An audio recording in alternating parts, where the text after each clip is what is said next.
Hello दोस्तों, स्वागत है आपका अपने YouTube channel motive happy study पर। सेट प्रैक्टिस करने का मतलब होता है कि एग्जाम के सिलेबस और पैटर्न के आधार पर तैयारी को सटीक और स्ट्रॉन्ग बनाना, साथ में महत्वपूर्ण प्रश्नों को रिवीजन करना जो परीक्षा में बार बार पूछा जाता है।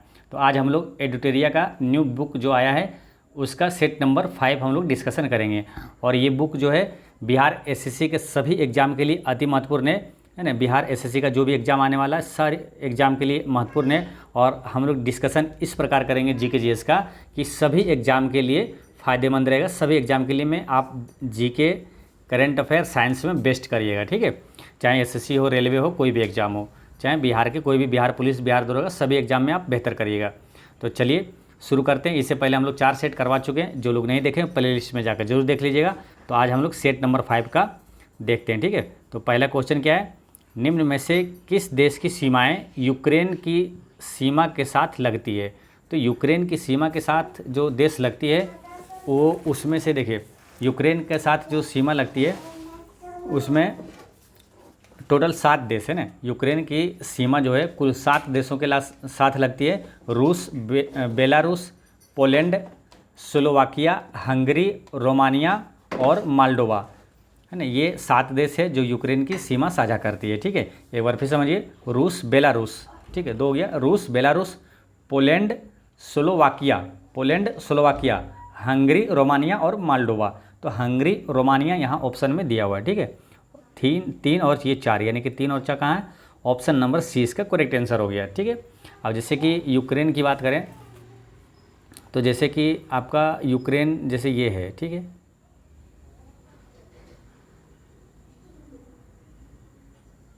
यूक्रेन का जो सीमा है इसमें आप देख सकते हैं कि पूरब और उत्तर पूर्व में रूस है ना।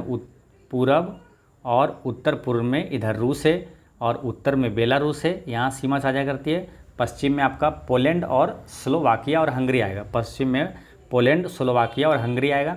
दक्षिण पश्चिम की बात करें है ना, दक्षिण पश्चिम में आपका रोमानिया और मोल्दोवा है। और दक्षिण में है काला सागर और अजोब सागर है, ठीक है। रोमानिया के ये मैप में है, ठीक है। ये आपका यूक्रेन का मैप में है, ठीक है। ये है यूक्रेन देश, ठीक है। अब यूक्रेन यहाँ पर थोड़ा सा महत्वपूर्ण हो जाता है, क्यों मालूम, कि आप सुने होंगे काफ़ी दिनों से चर्चा में रहा था रूस और यूक्रेन का युद्ध, ठीक है। इसलिए यूक्रेन और रूस से कुछ इंपॉर्टेंट चीज़ें जो है वो आपको याद में रखना है, ठीक है। जैसे बात कर लेते हैं कि यूक्रेन की राजधानी का नाम क्या है। तो यूक्रेन की राजधानी है कीव, ठीक है। रूस के बारे में भी देखेंगे और यूक्रेन के बारे में भी, ठीक है।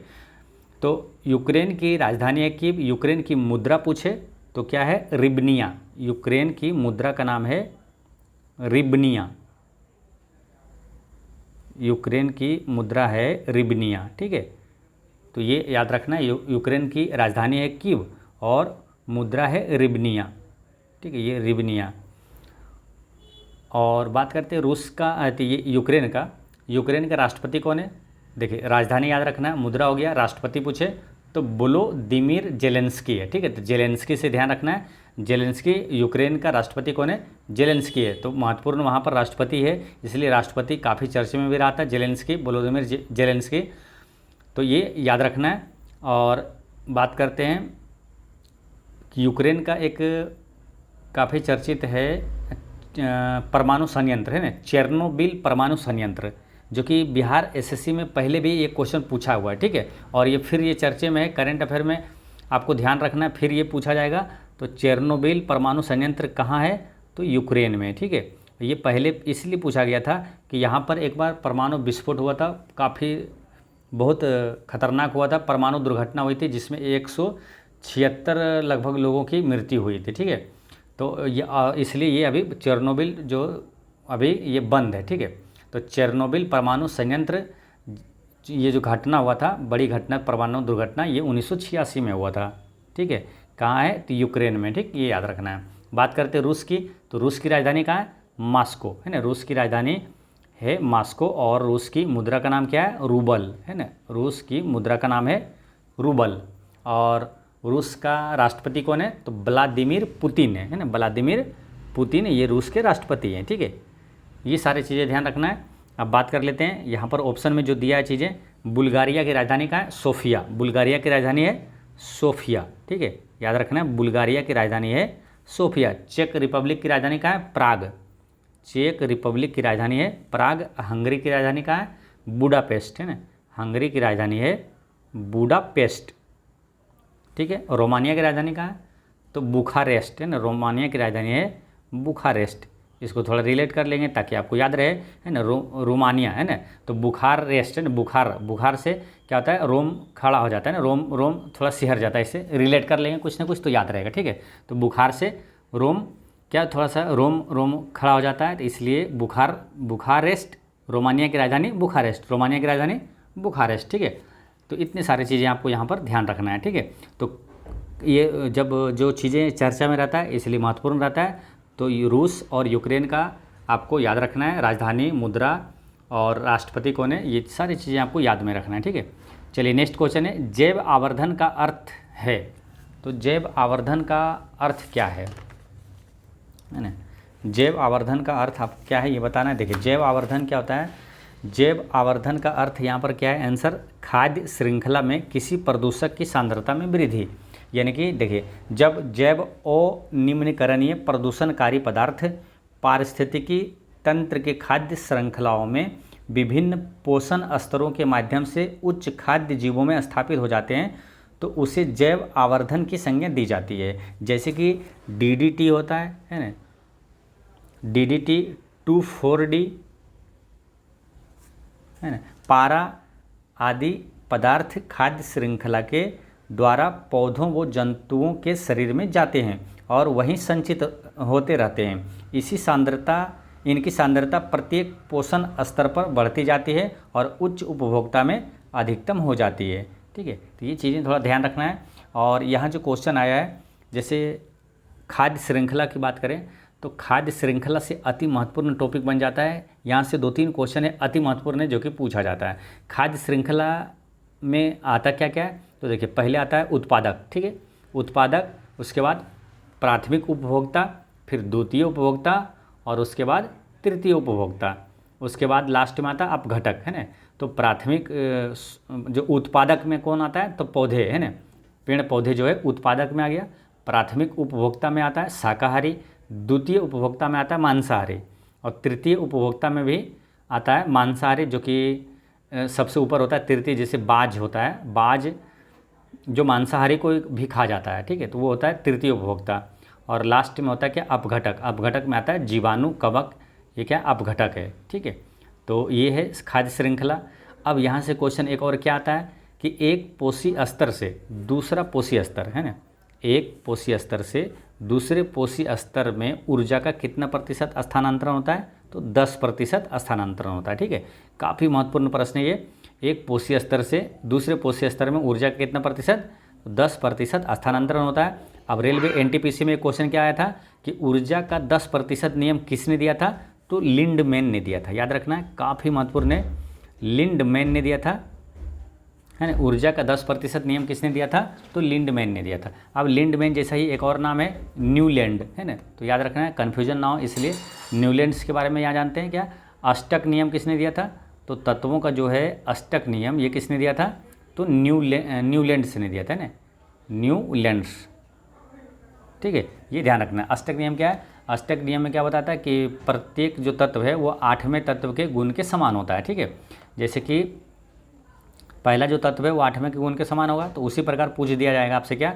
न्यूलैंड के अष्टक नियम के अनुसार जो तीसरा तत्व है वो किस तत्व के समान होगा? तो देखिए एक है, पहला है 8वें तत्व, तो तीसरा क्या हो जाएगा? 10वें तत्व के, ठीक है ना। बीच में गैप यहाँ 7 है तो यहाँ भी 7 गैप होगा, यानी कि 10वें तत्व के समान हो जाएगा। तो इस तरह से भी आपसे पूछा जाता है क्वेश्चन, ठीक है। तो ये याद रखना है। चलिए नेक्स्ट क्वेश्चन है, निम्नलिखित में से किसे तालाबों और कुओं में छोड़ने से मच्छरों को नियंत्रित करने में मदद मिलती है? तो मच्छर को नियंत्रित करने के लिए गेम्बूसिया मछली को छोड़ा जाता है ना। ऑप्शन नंबर ए इसका करेक्ट आंसर है। देखिए गेम्बूसिया मछली हर दिन 250 से 300 मच्छरों के लार्वा को खा जाती है, ठीक है, इसलिए गेम्बूसिया मछली को छोड़ा जाता है, ठीक है। अच्छा, इसी प्रकार एक कोई प्रश्न आता है कि तालाब और कुआं में मच्छरों को नियंत्रित करने के तरीके में से आप याद रखिएगा, तो यहीं से क्वेश्चन आएगा। जैसे तालाब में फव्वारा या तो पंप लगाना, मिट्टी का तेल छिड़कना, ये सब भी मच्छर को नियंत्रित करने के उपाय है। जैसे मिट्टी का तेल छिड़का जाता है, तो उसमें क्यों छिड़का जाता है, ये प्रश्न पूछ लिया जाता है उदाहरण से, तो अंडरस्टैंडिंग आपका होना चाहिए, ठीक है।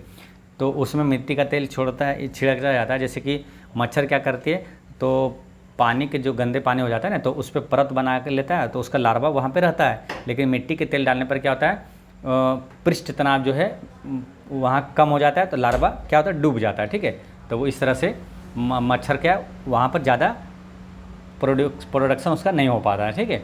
ये चीज़ ध्यान रखना है। अब बात करते हैं क्या, 2-3 प्रश्न अति महत्वपूर्ण यहाँ पर आपको नोट रख करना है। क्या मलेरिया जो होता है, ये मच्छर से ही क्वेश्चन आता है कि मलेरिया किस मच्छर के काटने से होता है। तो मलेरिया होता है मादा एनोफिलीज मच्छर के काटने से, ठीक है, याद रखना है, मादा एनोफिलीज मच्छर के काटने से मलेरिया रोग होता है, ठीक है। फाइलेरिया किस मच्छर के काटने से होता है, तो फाइलेरिया जो होता है क्यूलेक्स, है ना, क्यूलेक्स मच्छर के काटने से फाइलेरिया होता है, ठीक। डेंगू किस मच्छर के काटने से होता है, तो डेंगू के बारे में याद रखना क्या, एडिज एजिप्टी, है ना, याद रखना है, एडिज मच्छर के काटने से मलेरिया रोग होता है। ये 3 डेंगू रोग, ठीक है। फिर से समझिए, काफ़ी महत्वपूर्ण प्रश्न है, यहाँ से एग्जाम में कई बार आया है और क्वेश्चन रिपीट होते रहता है। मलेरिया किस मच्छर के काटने से होता है, मादा एनोफिलीज मच्छर के, फाइलेरिया क्यूलेक्स मच्छर से, और डेंगू जो होता है एडीज मच्छर के काटने से होता है, ठीक। चलिए नेक्स्ट क्वेश्चन है, मेट्रो रेलवे जोन का मुख्यालय कहाँ स्थित है, तो मेट्रो रेलवे जोन का मुख्यालय है कोलकाता में, ठीक है। अब यहाँ पर क्वेश्चन तो ये तो याद रखना है, मेट्रो रेलवे जोन का मुख्यालय कोलकाता में। अब यहाँ से इस चैप्टर से और कौन कौन सा महत्वपूर्ण प्रश्न आता है जो कि आने की संभावना भी रहेगी। देखिए, भारत में पहली मेट्रो रेल कब चला था और कहाँ चला था, ठीक है, ये याद रखना है। तो भारत में पहली बार मेट्रो रेल 24 अक्टूबर 1984 में चला था। कहाँ चला था, तो ये कोलकाता में ही चला था। ये कोलकाता में शुरू हुआ था दमदम से टोलीगंज तक, ठीक है, 1984 में पहली मेट्रो रेल कोलकाता में चला, दमदम से टोलीगंज तक। दूसरा मेट्रो रेल कब चला था, तो दूसरा 2002 में चला था, कहाँ, दिल्ली में, ठीक है। इसको याद करना बहुत आसान है, कैसे, देखिए, दूसरा 2 आया यहाँ, दूसरा 2002 दिल्ली, दूसरा 2002 दिल्ली, है ना, दूसरा दिल्ली में 2002 में चला था ट्रेन, है ना, मेट्रो रेल, ठीक है। तो ये याद रखना है आपको। और दिल्ली में कहाँ से कहाँ तक चला, शाहदरा से 30 हजारी तक चला था, ठीक है। करंट अफेयर के क्वेश्चन की बात करें तो वर्तमान में रेलवे बोर्ड का अध्यक्ष कौन है, तो सतीश कुमार है। वर्तमान 2025 में भी रेलवे बोर्ड का अध्यक्ष, और अध्यक्ष पूछे या तो सीईओ पूछे, ये दोनों कौन है, सतीश कुमार है। अभी वर्तमान में रेल मंत्री कौन है, तो अश्विनी वैष्णव है, ठीक। चलिए नेक्स्ट है, निम्नलिखित में से कौन सा नृत्य यूनेस्को की अमूर्त सांस्कृतिक विरासत सूची में शामिल नहीं है, ठीक है। अब ये जो अमूर्त सांस्कृतिक विरासत सूची है ना, इससे आपको रेलवे एनटीपीसी में लगातार क्वेश्चन पूछा गया, ठीक है।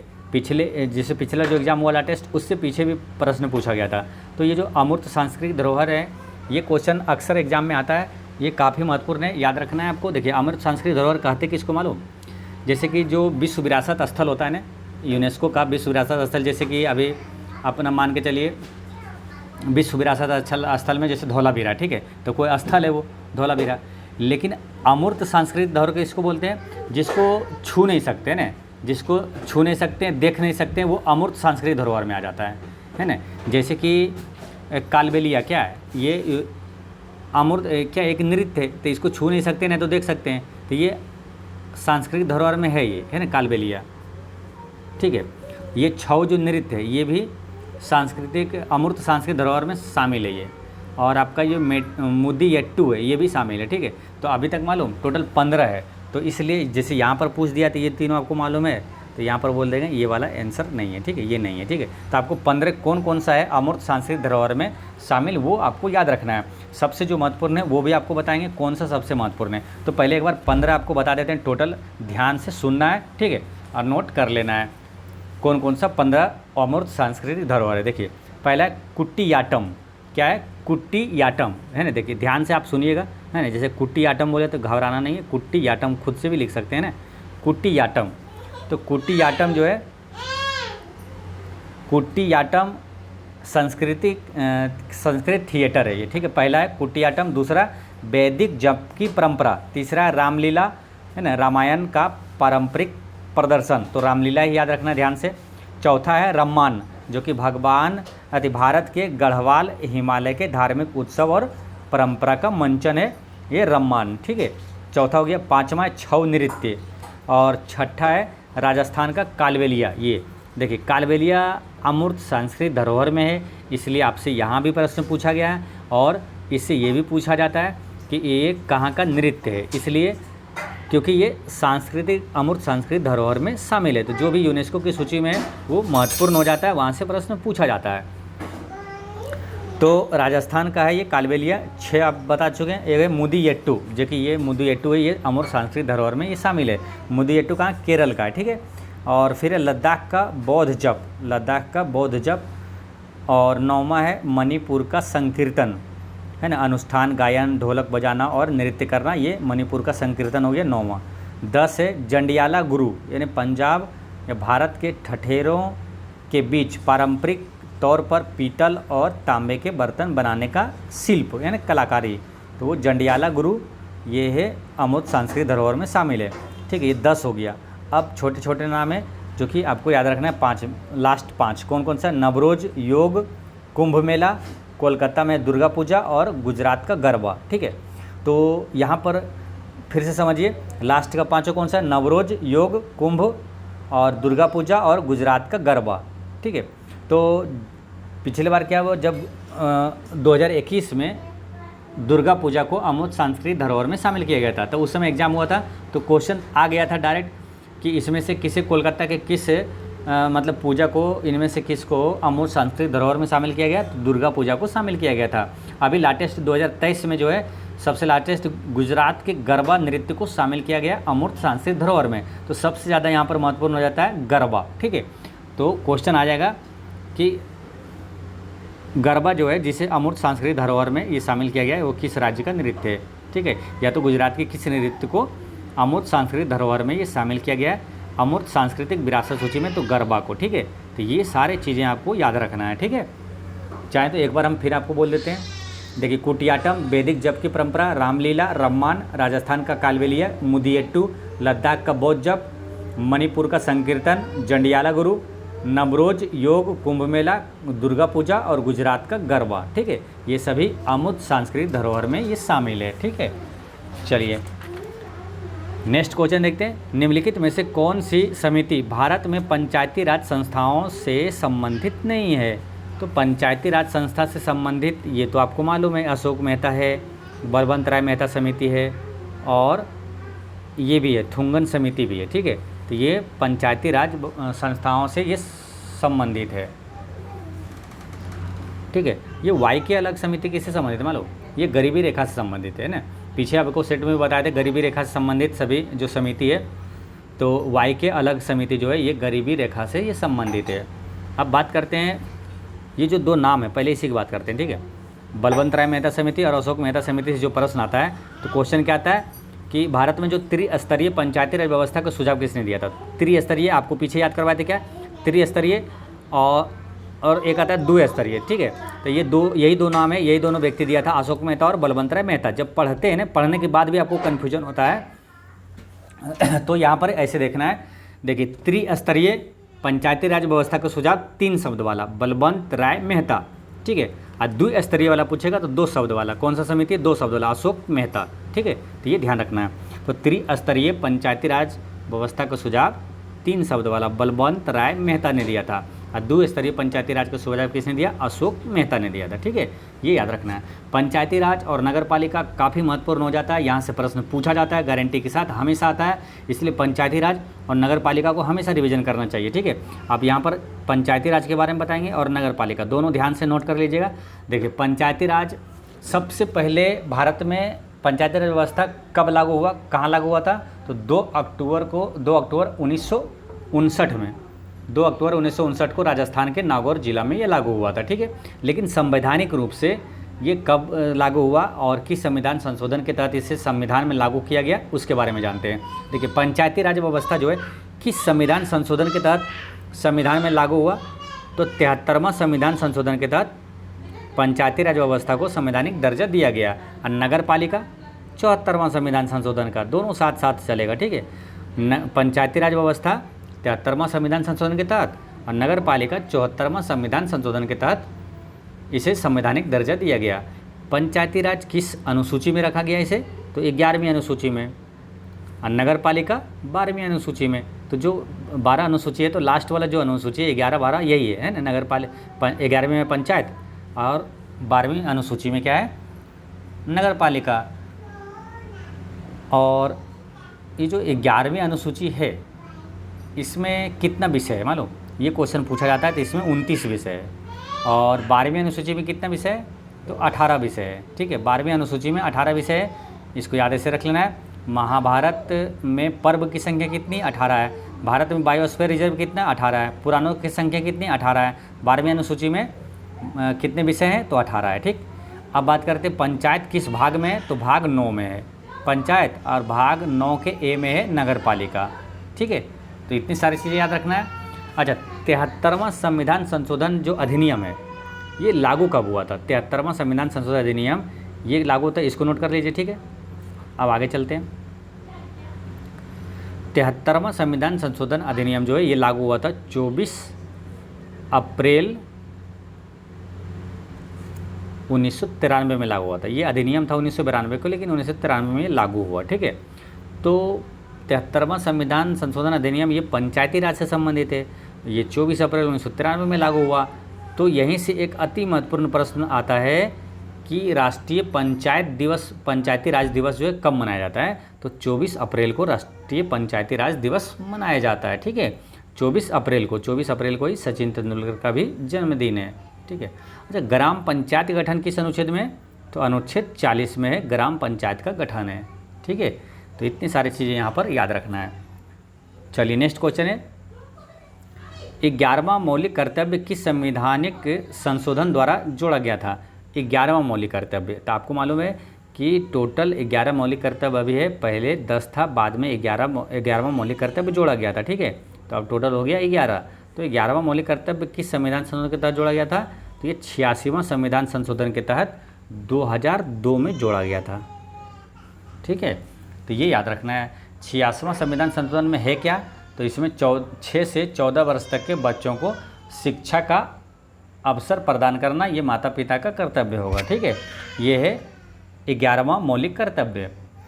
मौलिक कर्तव्य की बात करें तो यहाँ से काफ़ी महत्वपूर्ण प्रश्न आ जाता है, इसलिए यहाँ पर याद रखना है सभी चीज़ें आपको। मौलिक कर्तव्य जो है संविधान में किस संविधान संशोधन के तहत जोड़ा गया था? जो 10 मौलिक कर्तव्य था वो 42वां संविधान संशोधन के तहत जोड़ा गया था। ठीक है, कब 42वां संविधान संशोधन कब हुआ? 1976 में। इस समय 10 मौलिक कर्तव्य जोड़ा गया था। ठीक है, 10 मौलिक कर्तव्य जोड़ा गया था। और जो 10 मौलिक कर्तव्य है 42वां संविधान संशोधन अधिनियम के तहत जोड़ा गया है, ये किस समिति के अनुशंसा पर जोड़ा गया? तो स्वर्ण सिंह समिति के अनुशंसा पर जोड़ा गया है। ये भी कतई जहर प्रश्न कई बार एग्जामों में रिपीट हुआ है कि किस समिति के अनुशंसा पर जोड़ा गया है? तो स्वर्ण सिंह समिति के अनुशंसा पर जोड़ा गया है। मौलिक कर्तव्य की बात करें तो किस भाग में है? तो भाग 4 के ए में है मौलिक कर्तव्य, और अनुच्छेद 51 के ए में है मौलिक कर्तव्य। ठीक है, मौलिक कर्तव्य की बात करें यहाँ किस देश से लिया गया? तो ये यूएसएस सोवियत संघ से लिया गया, यूएसएसआर यानी कि सोवियत संघ बोलिए या तो रूस से ये लिया गया। ठीक है, मौलिक कर्तव्य। अब बात करते हैं 42वां संविधान संशोधन हो गया, मौलिक कर्तव्य। 44वां संविधान संशोधन में क्या हुआ था मालूम? संपत्ति के अधिकार को मौलिक अधिकार से हटाया गया। 44वां संविधान संशोधन ये कब हुआ? ये डेट भी याद रखना, पूछा जाता है ना। तो ये 1978 में हुआ था 44वां संविधान संशोधन। ठीक है, इसमें क्या हुआ? संपत्ति के अधिकार को मौलिक अधिकार से हटा लिया गया और उसको अनुच्छेद 300A में रखा गया है ना। विधिक जो वैधानिक इसको अधिकार दिया गया है। ठीक है, अनुच्छेद 300A के तहत।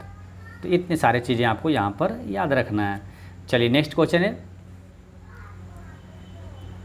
राज्यपाल द्वारा शपथ या प्रतिज्ञान लेने का प्रावधान भारतीय संविधान के किस अनुच्छेद में वर्णित है? राज्यपाल द्वारा शपथ ये किस अनुच्छेद में, ये पूछा जा रहा है। राज्यपाल द्वारा शपथ, तो देखिए इसका करेक्ट आंसर है 159 है ना, अनुच्छेद 159, option number C correct answer है। देखिए राज्यपाल से क्वेश्चन अभी पीछे रेलवे टेक्नीशियन का एग्जाम हुआ था तो उसमें पूछा गया था, और पीछे भी कई बार एग्जामों में पूछा जाता है। तो राज्यपाल से रिलेटेड सभी अति महत्वपूर्ण प्रश्न यहाँ पर देखेंगे, ठीक है। पहले बात कर लेते हैं अनुच्छेद का ही, ठीक है। तो देखिए राज्यपाल का पद जो है, यानी कि किसी भी हर राज्य का एक राज्यपाल होगा, ये किस अनुच्छेद में कहा गया है? तो 153 में, ठीक है। राज्यों का राज्यपाल होगा अनुच्छेद 153 में। राज्य की कार्यपालिका शक्ति ये किस अनुच्छेद में है? तो राज्य की कार्यपालिका शक्ति अनुच्छेद 154 में है, ठीक है। राज्यपाल की नियुक्ति ये किस अनुच्छेद में? सभी चीज़ें ध्यान रखना पड़ेगा, नहीं तो कन्फ्यूजन हो जाएगा, ठीक है। तो राज्यपाल देखिए राज्यों का राज्यपाल है 153 में, राज्यपाल की राज्यों की कार्यपालिका शक्ति 154 में, और राज्यपाल की नियुक्ति है 155 में, है ना। राज्यपाल की नियुक्ति है अनुच्छेद 155 में, और राज्यपाल के कार्यकाल ये अनुच्छेद 156 में है ना। राज्यपाल के कार्यकाल जो है अनुच्छेद 156 में है। और राज्यपाल के नियुक्त होने के लिए अर्हता है ना, राज्यपाल के नियुक्त होने के लिए उसकी योग्यता जो है ये किस अनुच्छेद में? अनुच्छेद 157 में। ये क्वेश्चन आपको बिहार एसएससी सीजीएल में ही पूछा गया है 2022 वाले में, कि राज्यपाल के नियुक्त होने के लिए जो अर्हताएँ हैं, योग्यता हैं, वो किस अनुच्छेद में? अनुच्छेद 157 में।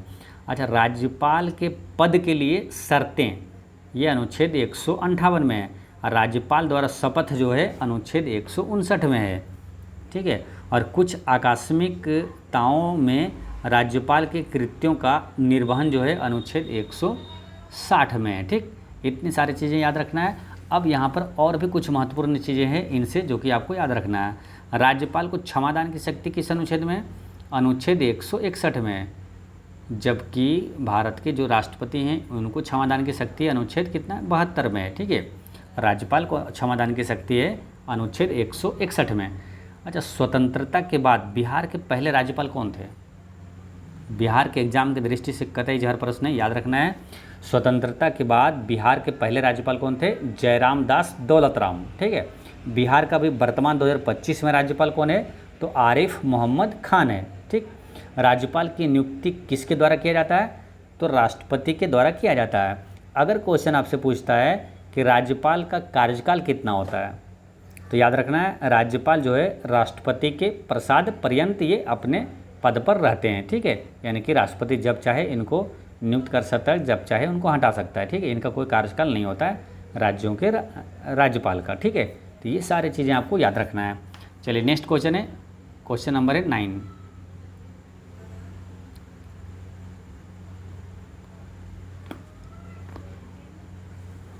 राष्ट्रीय परिवेशी वायु गुणवत्ता मानकों में किन प्रदूषकों को सम्मिलित किया गया है? तो राष्ट्रीय परिवेशी वायु गुणवत्ता मानकों में, जो कि national ambient air quality standards में किन प्रदूषकों को सम्मिलित किया गया है? तो इसका करेक्ट आंसर है, इसमें जो शामिल हुआ है ना, इसमें शामिल है आपको PM10 तो है ही, ठीक है, PM10 है, उसके बाद बेंजोपायरिन है, और आर्सेनिक है, और निकेल है, ठीक है। PM10, बेंजोपायरिन, आर्सेनिक और निकेल है, ठीक है। यानी कि 1 2 3 5 है ना, 1 2 3 5। तो इसका करेक्ट आंसर क्या हो जाएगा? 1 2 3 5 का है ऑप्शन नंबर डी इसका करेक्ट आंसर है, ठीक है। अब यहाँ पर देखिए कौन कौन शामिल हुआ, ये चीज़ें आपको ध्यान रखना है ना। इसमें शामिल जो है ना PM10 है, PM2.5 है, सल्फर डाइऑक्साइड है ना SO2, और NO2 भी है, और कार्बन मोनोऑक्साइड है, NH3 है, यानी कि क्या है NH3, अमोनिया है, ओजोन, सीसा, बेंजीन, बेंजोपायरिन, आर्सेनिक और निकेल, ये इतने सारी चीज़ें ये शामिल है, ठीक है। तो इसको प्रदूषकों में ये शामिल किया गया है, ठीक है। एक बार फिर समझिए, PM10, PM2.5, SO2, NO2, CO, NH3, ozone, सीसा, बेंजीन, बेंजोपायरिन और आर्सेनिक और निकेल, ये सब शामिल है, ठीक है। तो इस तरह से इसका करेक्ट आंसर हो गया ऑप्शन नंबर डी, ठीक है। अच्छा, इस टाइप के यहाँ पर 2 कतई जहर प्रश्न कौन कौन सा मालूम? इटाई रोग किस प्रदूषण के कारण होता है? इटाई रोग किस प्रदूषण के कारण होता है? कई एग्जामों में ये क्वेश्चन पूछा हुआ है ना, रिपीट हुआ है इटाई रोग। तो ये होता है कैडमियम के कारण, है ना, कैडमियम के प्रदूषण के कारण इटाई रोग होता है। और एक है मीना माता रोग। ये मीना माता रोग किसके कारण होता है? मीना माता रोग जो होता है ये पारा के कारण होता है, ठीक है। मीना माता जो होता है पारा के प्रदूषण से होता है मीना माता रोग। तो ये दोनों में कभी कभी क्या है, कन्फ्यूजन हो जाता है, इसलिए थोड़ा सा इसमें आप कुछ ना कुछ रिलेट कर लेना, ठीक है।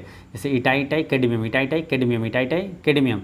अब मीना माता सीधा साधा है ना, सीधा मीना माता पारा, मीना माता पारा, इटाई कैडमियम के कारण, और मीना माता जो होता है वो पारा के कारण होता है, ठीक है। अच्छा, आर्सेनिक के कारण कौन सी बीमारी होती है?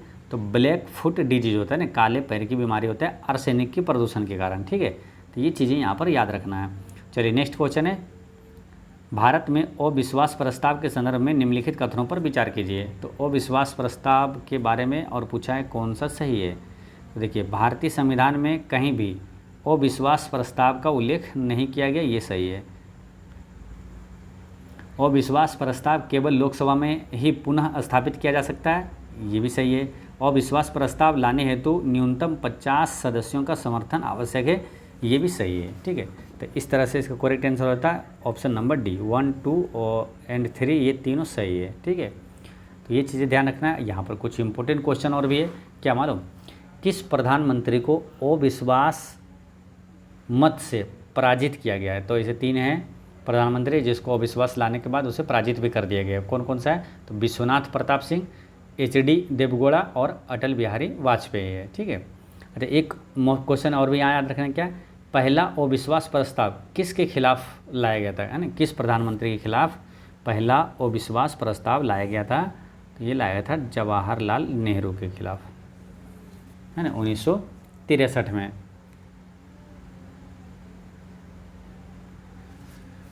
ठीक है। तो ये सारी चीज़ें आपको यहाँ पर याद रखना है। चलिए नेक्स्ट क्वेश्चन है, भारतीय जनगणना 2011 के अनुसार सबसे कम जनसंख्या घनत्व वाला केंद्र शासित प्रदेश निम्नलिखित में से कौन सा है? तो इसका करेक्ट आंसर है अंडमान निकोबार द्वीप समूह, है ना। भारतीय जनगणना 2011 के अनुसार सबसे कम जनघनत्व वाला केंद्र शासित प्रदेश जो है अंडमान निकोबार द्वीप समूह है, ठीक है। सर्वाधिक जनसंख्या घनत्व वाला राज्य पूछे तो बिहार है ना, राज्य पूछे बिहार है। सर्वाधिक जनसंख्या घनत्व वाला केंद्र शासित प्रदेश पूछे तो दिल्ली है। और न्यूनतम जनसंख्या घनत्व वाला राज्य जो है वो अरुणाचल प्रदेश है। और न्यूनतम जनसंख्या घनत्व वाला केंद्र शासित प्रदेश है वो अंडमान निकोबार द्वीप समूह है, ठीक है। तो ये चारों चीज़ें आपको याद रखना है। अच्छा, जनसंख्या की शुरुआत कब हुआ था मालूम? पहली बार भारत में जनसंख्या कब हुआ? तो 1872 में हुआ था, लॉर्ड मेयो के समय, ठीक है। और नियमित जनगणना की शुरुआत कब हुई? 1881 में हुआ था, लॉर्ड रिपन के समय। जनसंख्या का महान विभाजक वर्ष किसे कहा जाता है? 1921 को कहा जाता है। जनसंख्या का लघु विभाजन वर्ष किसे कहा जाता है?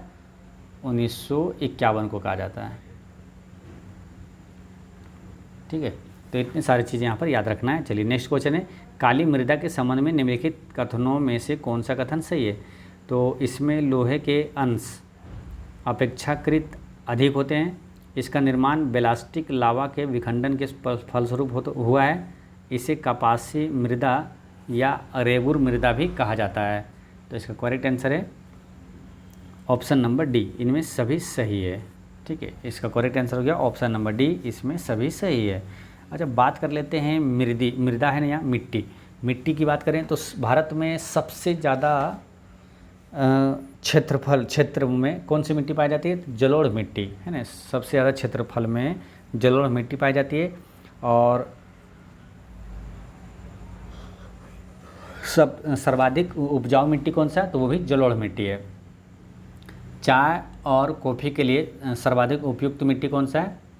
तो लेटराइट मिट्टी है। काजू की खेती के लिए सर्वाधिक उपयुक्त मिट्टी है लो लाल लेटराइट मिट्टी है, ठीक है। तो ये ध्यान रखना है, लाल लेटराइट मिट्टी काजू की खेती के लिए उपयुक्त है। कपास के लिए सबसे उपयुक्त मिट्टी कौन सा है? तो वो है काली मिट्टी है जिसे रेगुर मिट्टी भी कहा जाता है ना। तो कपास के लिए ये महत्वपूर्ण होता है, काली मिट्टी या तो उसे काली कपासी मिट्टी या तो रेगुर मिट्टी भी कहा जाता है। मिट्टी का अध्ययन क्या कहलाता है, तो पेडोलॉजी कहलाता है। ठीक है, तो ये सारी चीज़ें याद रखना है। नेक्स्ट क्वेश्चन है, विश्व रोजगार और सामाजिक दृष्टिकोण रिपोर्ट किसके द्वारा जारी की जाती है, तो विश्व रोजगार और सामाजिक दृष्टिकोण रिपोर्ट किसके द्वारा जारी किया जाता है, तो इसका करेक्ट आंसर है ऑप्शन नंबर सी, है ना। अंतर्राष्ट्रीय श्रम संगठन द्वारा ये विश्व रोजगार और सामाजिक दृष्टिकोण रिपोर्ट जारी किया जाता है, अंतर्राष्ट्रीय श्रम संगठन के द्वारा। अंतर्राष्ट्रीय श्रम संगठन यानी कि ILO, तो इसकी स्थापना कब हुआ था, 1919 में। ठीक है, और ILO की मुख्यालय कहाँ है, तो अंतर्राष्ट्रीय श्रम संगठन का मुख्यालय जेनेवा में है। अच्छा, वर्ल्ड इकोनॉमिक आउटलुक रिपोर्ट ये किसके द्वारा जारी किया जाता है, वर्ल्ड इकोनॉमिक आउटलुक रिपोर्ट ये IMF के द्वारा यानी अंतर्राष्ट्रीय मुद्रा कोष के द्वारा जारी किया जाता है। मानव विकास सूचकांक किसके द्वारा जारी किया जाता है, तो UNDP के द्वारा, है ना। UNDP के द्वारा मानव विकास सूचकांक जारी किया जाता है। और वर्ल्ड हैप्पीनेस रिपोर्ट किसके द्वारा जारी किया जाता है, तो वर्ल्ड हैप्पीनेस रिपोर्ट संयुक्त राष्ट्र सतत विकास समाधान नेटवर्क के द्वारा ये जारी किया जाता है, वर्ल्ड हैप्पीनेस रिपोर्ट। ठीक है, अब बात कर लेते हैं विश्व बैंक का मुख्यालय क्या है मालूम, तो विश्व बैंक और IMF ये दोनों का मुख्यालय वाशिंगटन DC है। अंकटाड का मुख्यालय कहाँ है, अंकटाड का मुख्यालय कहाँ है, तो वो भी देखिए अंकटाड का मुख्यालय पूछे या तो ILO अंतर्राष्ट्रीय श्रम संगठन का मुख्यालय, विश्व आर्थिक मंच का मुख्यालय, WHO यानी विश्व स्वास्थ्य संगठन का मुख्यालय, और WTO है ना जो कि विश्व व्यापार संगठन, और रेड क्रॉस ये सभी का मुख्यालय का जिनेवा में। ठीक है, चलिए नेक्स्ट क्वेश्चन है, केंद्रीय टसर अनुसंधान प्रशिक्षण संस्थान कहाँ स्थित है, केंद्रीय टसर अनुसंधान प्रशिक्षण संस्थान ये कहाँ है, रांची में है। ठीक है, इसका करेक्ट आंसर है ऑप्शन नंबर सी, ये रांची में है। ठीक है, कुछ संस्थान है जो कि आपको याद रखना है ना, जैसे यहाँ केंद्रीय टसर अनुसंधान पूछा तो रांची हो गया, और केंद्रीय चावल अनुसंधान संस्थान पूछे तो वो कहाँ है, कटक में है। केंद्रीय कपास अनुसंधान केंद्र नागपुर में है। राष्ट्रीय गन्ना प्रजनन संस्थान कोयम्बटूर में है। भारतीय गन्ना अनुसंधान केंद्र लखनऊ में है। केंद्रीय आलू अनुसंधान केंद्र शिमला में है ना, आलू शिमला में है। केंद्रीय आलू अनुसंधान केंद्र शिमला में, और राष्ट्रीय रबर अनुसंधान केंद्र का कोट्टायम में है ना, केरल के कोट्टायम में होगा राष्ट्रीय रबर अनुसंधान केंद्र। ठीक है, चलिए नेक्स्ट क्वेश्चन है, निम्न विकल्पों में से कौन सा विकल्प सही नहीं है, तो ज्वालामुखी पर्वत है और ये अब स्थिति मतलब कहाँ स्थित है ये, तो कौन सा सुमेलित नहीं है, जैसे कि विसुवियस ये फिलीपींस दिया है, तो विसुवियस ये फिलीपींस में नहीं है मालूम। विसुवियस जो है ये विसुवियस ये इटली में है ना, विसुवियस जो ज्वालामुखी है ये इटली में है। ठीक है, तो फिलीपींस नहीं है, ये कहाँ है, इटली में। फुजियामा कहाँ है, जापान में, ये सही है। कोटापेक्सी कहाँ है, इक्वाडोर में, ये सही है। ठीक है, अब यहाँ से क्या याद रखना है आपको, विसुवियस जो तो इटली हो गया। दुनिया का सबसे ऊंचा ज्वालामुखी ये कौन सा है, दुनिया का सबसे ऊंचा ज्वालामुखी ओजोस डेल सलाडो है, ओजोस डेल सलाडो दुनिया का सबसे ऊंचा ज्वालामुखी कौन सा है,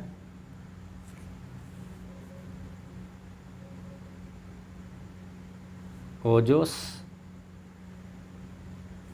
डेल सलाडो। ठीक है, ये दुनिया का सबसे ऊंचा ज्वालामुखी है और ये सक्रिय ज्वालामुखी भी है। ठीक है, और ये है कहाँ, अर्जेंटीना चिली सीमा पर है, अर्जेंटीना चिली सीमा पर है। भारत का एकमात्र सक्रिय ज्वालामुखी कौन सा है, तो बेरन द्वीप है जो कि अंडमान निकोबार द्वीप समूह में है। ठीक, चलिए नेक्स्ट क्वेश्चन है, भारतीय संविधान में निम्नलिखित व्यापार और वाणिज्य की स्वतंत्रता की अवधारणा निम्नलिखित में से किस देश के संविधान से प्रेरित है, तो इसका करेक्ट आंसर है ऑप्शन नंबर बी, ऑस्ट्रेलिया है ना। भारतीय संविधान में उल्लिखित व्यापार और वाणिज्य की स्वतंत्रता की अवधारणा निम्नलिखित में से किस देश के संविधान से प्रेरित था? तो ये ऑस्ट्रेलिया से। नहीं, इसका करेक्ट आंसर हो गया ऑप्शन नंबर बी, ऑस्ट्रेलिया। समवर्ती सूची किस देश से लिया गया? तो ऑस्ट्रेलिया से ही लिया गया। दोनों सदनों की संयुक्त बैठक जो है ये कहाँ से लिया गया? ऑस्ट्रेलिया से लिया गया है। ठीक है। और मौलिक अधिकार की बात करें तो ये अमेरिका से लिया गया है मौलिक अधिकार। और डीपीएसपी जो है आयरलैंड से लिया गया है। ठीक है। एकल नागरिकता विधि का शासन ये कहाँ से लिया गया है? तो यूनाइटेड किंगडम से एकल नागरिकता विधि का शासन। और मूल कर्तव्य जो है ये रूस से लिया गया। और संविधान संशोधन की प्रक्रिया दक्षिण अफ्रीका से लिया गया है। नेक्स्ट क्वेश्चन है, निम्नलिखित कथनों पर विचार कीजिए। भारत में हिमालय केवल 5 राज्यों में फैला हुआ है।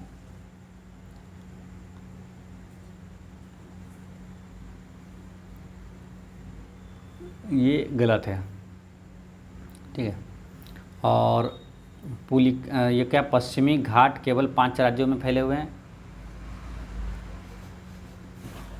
तो पश्चिमी घाट केवल 5 राज्यों में फैले हुए हैं, ये भी गलत है।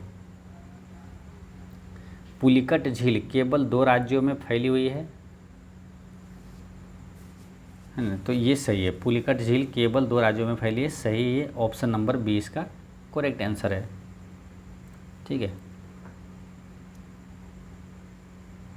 बात करते हैं कुछ इंपॉर्टेंट झील है जो कि याद रखना है। जैसे पुलिकट झील का है तमिलनाडु और आंध्र प्रदेश में है ना। और लोकटक झील का है मणिपुर में। लोकटक झील मणिपुर में है। नेक्स्ट क्वेश्चन है, निर्वाचन आयुक्त को पद से हटाया जा सकता है? तो इसको पद से हटाया जा सकता है मुख्य निर्वाचन आयुक्त के परामर्श पर राष्ट्रपति द्वारा। ठीक है। अच्छा, यहाँ पर और कुछ चीज़ें याद रखना, क्या फिर रिवीजन करते हैं। निर्वाचन आयोग जो है ये भाग 15 है, अनुच्छेद 324 से 29 से। भारत निर्वाचन आयोग की स्थापना कब हुआ? 25 जनवरी 1950 को। राष्ट्रीय मतदाता दिवस मनाया जाता है 25 जनवरी को। पहले मुख्य निर्वाचन आयुक्त ये कौन है? पहले मुख्य निर्वाचन आयुक्त थे सुकुमार सेन। वर्तमान मुख्य चुनाव आयुक्त कौन है? ज्ञानेश कुमार है ना। और जिससे कि इनका जो मुख्य चुनाव आयुक्त है इनका कार्यकाल क्या होता है? 6 वर्ष या तो 65 वर्ष, जो भी पहले हो जाए। मतदान की आयु 21 वर्ष से घटाकर 18 वर्ष किया गया है। ये किस संविधान संशोधन के तहत? 61वां संविधान संशोधन के तहत 1989 में ये लागू हो गया था। 61वां संविधान संशोधन के तहत 1989 में। ठीक है। तो ये सारी चीज़ें आपको यहाँ पर याद रखना है। काफ़ी महत्वपूर्ण प्रश्न जो अभी चीज़ें आपको बताएं, प्रथम मुख्य चुनाव आयुक्त हो गया, राष्ट्रीय मतदाता दिवस हो गया, या तो भारत का मुख्य निर्वाचन आयुक्त अभी वर्तमान में कौन है? मतदान की आयु 21 वर्ष से 18 वर्ष किया गया था 61वां संविधान संशोधन 1989 में। ठीक है। चलिए अब नेक्स्ट क्वेश्चन देखेंगे। क्वेश्चन नंबर 19, लोकसभा की कार्यवाही के संचालन के लिए अध्यक्ष यानी कि स्पीकर का चुनाव किया जाता है। लोकसभा की कार्यवाही के संचालन के लिए अध्यक्ष यानी स्पीकर का चुनाव किया जाता है किसके द्वारा? राष्ट्रपति द्वारा, या तो प्रधानमंत्री, लोकसभा के सदस्यों द्वारा, लोकसभा एवं राज्यसभा के सदस्यों द्वारा। तो इसमें किया जाता है ये लोकसभा के सदस्यों द्वारा ना। ऑप्शन नंबर सी इसका करेक्ट आंसर है, लोकसभा के सदस्यों द्वारा। ठीक है। अच्छा, लोकसभा की अगर बात करते हैं तो कोई विधेयक धन विधेयक है या नहीं, इसका निर्णय कौन करता है? तो वो करेगा कौन? लोकसभा अध्यक्ष ही करेगा। संयुक्त बैठक जो होता है दोनों सदनों की संयुक्त बैठक की अध्यक्षता कौन करता है? तो लोकसभा अध्यक्ष ही करेगा। ठीक है। और प्रथम लोकसभा अध्यक्ष कौन थे? जीवी मावलंकर। और प्रथम महिला में कौन थे? तो मीरा कुमार। ठीक है। और बात करते हैं क्या, ये लोकसभा है, प्रथम लोकसभा का उपाध्यक्ष कौन था? अनंत सैनम आयंगर थे उपाध्यक्ष, अनंत सैनम आयंगर। वर्तमान में अभी करंट अफेयर में याद रखना है लोकसभा का अध्यक्ष कौन है? तो ओम बिरला है ना। लोकसभा का अध्यक्ष ओम बिरला है। नेक्स्ट है, राज्य के नीति निर्देशक तत्व किस नीति से संबंध है? राज्य के नीति निर्देशक तत्व किस नीति से संबंधित है? तो देखिए, सामाजिक नीति है, आर्थिक नीति है, राजनीतिक नीति है, शैक्षणिक एवं सांस्कृतिक नीति। ये सभी से राज्य के नीति निर्देशक तत्व ये सभी से संबंधित है ना। आंसर क्या हो जाएगा? ऑप्शन नंबर डी इसका करेक्ट आंसर है। ठीक है, बाकी चीज़ें आपको बता चुके पहले भी। डीपीएसपी जो भाग 4 अनुच्छेद 36 से 51 तक है, आयरलैंड से लिया गया है। और मूल कर्तव्य में भाग 4 के ए अनुच्छेद 51 ए, और ये रूस से लिया गया। ठीक है, और बात करते हैं कुछ अनुच्छेद यहाँ पर इम्पोर्टेंट, ठीक है, जो कि एग्जाम में पूछा जाता है। अनुच्छेद 40 की बात करें तो ये ग्राम पंचायत का गठन है। अनुच्छेद 42 में प्रसूति हित लाभ है। ठीक है, प्रसूति हित लाभ है। और अनुच्छेद 44 में समान नागरिक संहिता है। तो अनुच्छेद 44 में क्या? समान नागरिक संहिता, याद भी रहेगा। अनुच्छेद 44 समान नागरिक यानी समान अंक वाला 4 ठीक है। अनुच्छेद 45 में क्या है? निःशुल्क और अनिवार्य प्राथमिक शिक्षा। अनुच्छेद 46 में SC ST और अन्य कमज़ोर वर्ग के शैक्षणिक और आर्थिक हितों का संरक्षण को दर्शाता है। और अनुच्छेद 47 में क्या है? राज्य को अपने लोगों के पोषण स्तर और जीवन स्तर में ऊंचा उठाने और सार्वजनिक स्वास्थ्य में सुधार करने के लिए बाध्य करता है। अनुच्छेद 47। ठीक है, यहाँ पर एक अनुच्छेद याद रखना है आपको कि बिहार में जो शराबबंदी लागू है वो किस अनुच्छेद के तहत है? अनुच्छेद 47 के तहत है ना। अनुच्छेद 47 के तहत क्या होता है? शराबबंदी पर रोक लगाया जा सकता है। अनुच्छेद 48 की बात करें, कृषि और पशुपालन का संगठन है ना, किस अनुच्छेद में? कृषि और पशुपालन का संगठन, ये अनुच्छेद 48 में है। राष्ट्रीय महत्व के स्मारक स्थान वस्तु का संरक्षण है ना, ये किस अनुच्छेद में? राष्ट्रीय महत्व के स्मारक स्थान वस्तुओं का संरक्षण अनुच्छेद 49 में है। अनुच्छेद 50 में न्यायपालिका को कार्यपालिका से अलग करना, ये अनुच्छेद 50 में। अनुच्छेद 51 का ए में क्या है? मौलिक कर्तव्य है ना। अनुच्छेद 51 के ए में मौलिक कर्तव्य है। और जो अनुच्छेद 51 के हो गया मौलिक कर्तव्य, अनुच्छेद 51 में सिर्फ पूछे तो वो क्या है? राज्य आंतरिक शांति और सुरक्षा को बढ़ावा देगा। अनुच्छेद 51 में क्या है? राज्य जो है आंतरिक राज्य क्या करता है? अंतर्राष्ट्रीय शांति और सुरक्षा को बढ़ावा देता है। ठीक है, तो इसका यहाँ पर करेक्ट आंसर क्या हो गया था? ऑप्शन नंबर डी, ये सभी था। ठीक है,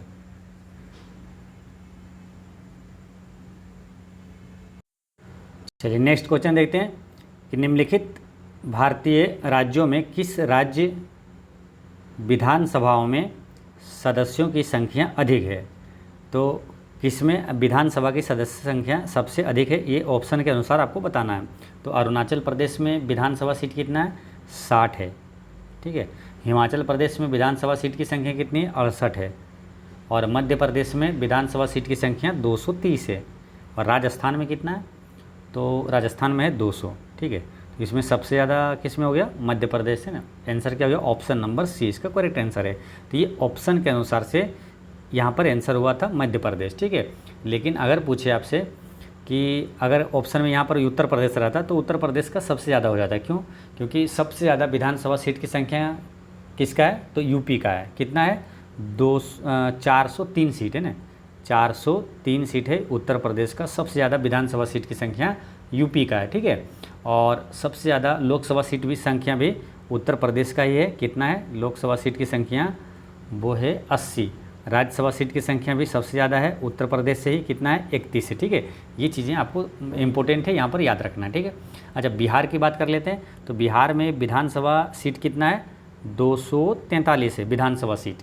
और विधान परिषद की सीट की संख्या कितना है? 75 है। और लोकसभा सीट बिहार से कितना है? 40 है। राज्यसभा सीट बिहार से कितना है? 16 है। ठीक है, और एक प्रश्न ऐसे पूछा जाता है, आपसे पूछ लिया जाएगा कि विधानसभा, जैसे यहाँ पर पूछा है विधानसभा सदस्यों की संख्या, तो विधानसभा सीट जो है उसमें शीर्ष 4 राज्यों का सही क्रम क्या है? ठीक है, तो सबसे ज़्यादा है किसका? उत्तर प्रदेश का है जो कि 403 है। उसके बाद है पश्चिम बंगाल का है ना। तो वेस्ट बंगाल यहाँ पर, उसके बाद वेस्ट बंगाल हो गया 294 सीट है विधानसभा सीट संख्या। उसके बाद है महाराष्ट्र महाराष्ट्र का है कितना 288 और उसके बाद बिहार है। ठीक है, ये 4 राज्य है, यूपी, पश्चिम बंगाल, महाराष्ट्र, उसके बाद चौथे नंबर पर बिहार है। ठीक है, तो ये चीज़ें आपको यहाँ पर याद रखना है। नेक्स्ट क्वेश्चन है क्वेश्चन नंबर 22।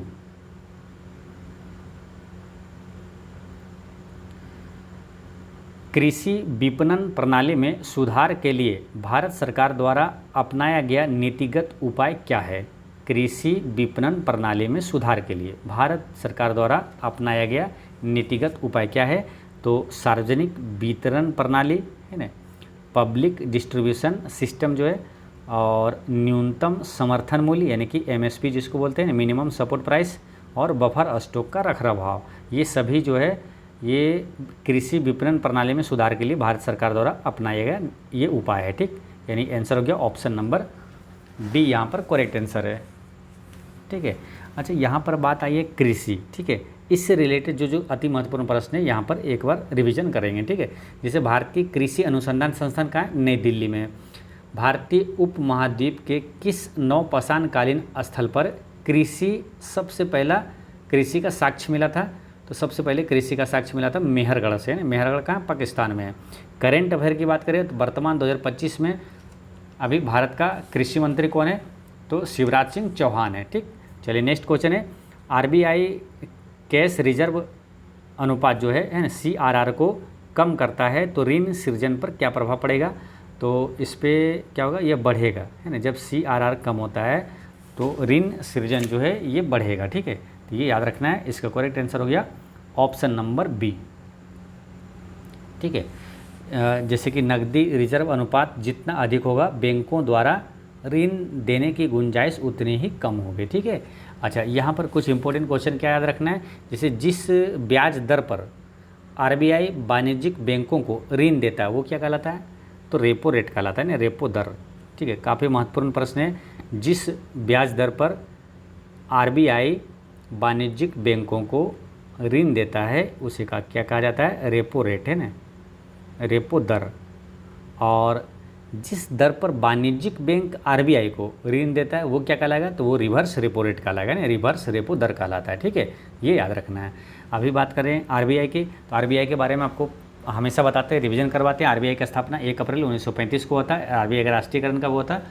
1949 को हुआ था। आरबीआई का पहला जो भारतीय गवर्नर था, है ना, तो वो कौन था? CD देशमुख, है ना।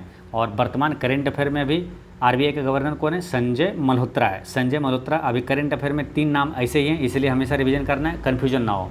आरबीआई के गवर्नर है संजय मल्होत्रा। वर्तमान में अभी CAG जो है भारत के वो संजय मूर्ति है, और चीफ जस्टिस ऑफ इंडिया कौन है? संजीव खन्ना है। ठीक, चलिए नेक्स्ट क्वेश्चन है वाल्को एल्युमिनियम कंपनी की स्थापना किस देश की सहायता से स्थापित की गई थी?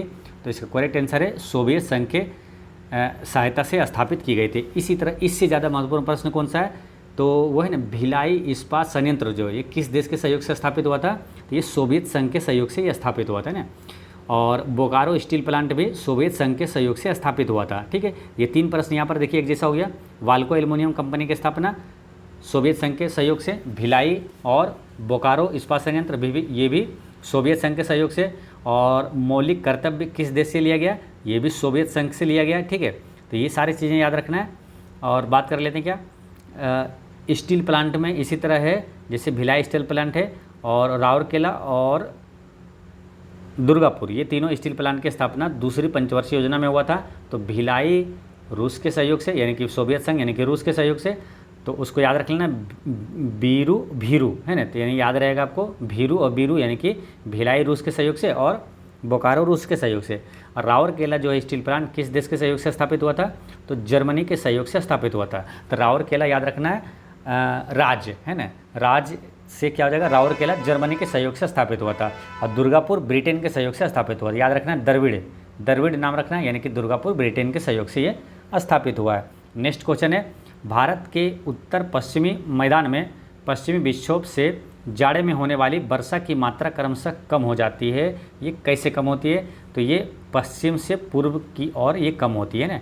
तो भारत में जो है ये पश्चिम से पूर्व की ओर कम होती है। ठीक है, भारत के उत्तर पश्चिम मैदान में पश्चिमी विक्षोभ से जाड़े में होने वाली वर्षा की मात्रा कैसे कम होती है? पश्चिम से पूर्व की ओर ये कम होती है, ठीक है। अब यहाँ पर कतई जहर प्रश्न कौन कौन सा है, भारत में सबसे अधिक वर्षा किस मानसून से होती है, तो दक्षिण पश्चिम मानसून से होती है ना। भारत में सबसे अधिक वर्षा जो होती है किस मानसून से होती है, तो दक्षिण पश्चिम मानसून से होती है, ठीक है।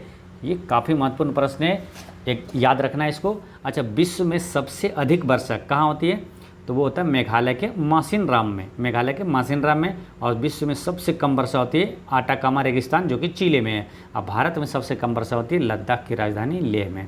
नेक्स्ट है, फरवरी 2025 में भारत के नए मुख्य चुनाव आयुक्त किसे नियुक्त किया गया है। ये सब कतई जहर प्रश्न है, काफ़ी महत्वपूर्ण प्रश्न है, इस बुक में सेट किया हुआ है, ठीक है। और जहाँ पर महत्वपूर्ण कम है वहाँ पर हम आपको डिटेल में जो एक्स्ट्रा फैक्ट्स बताते हैं उस पर विशेष ध्यान देना है।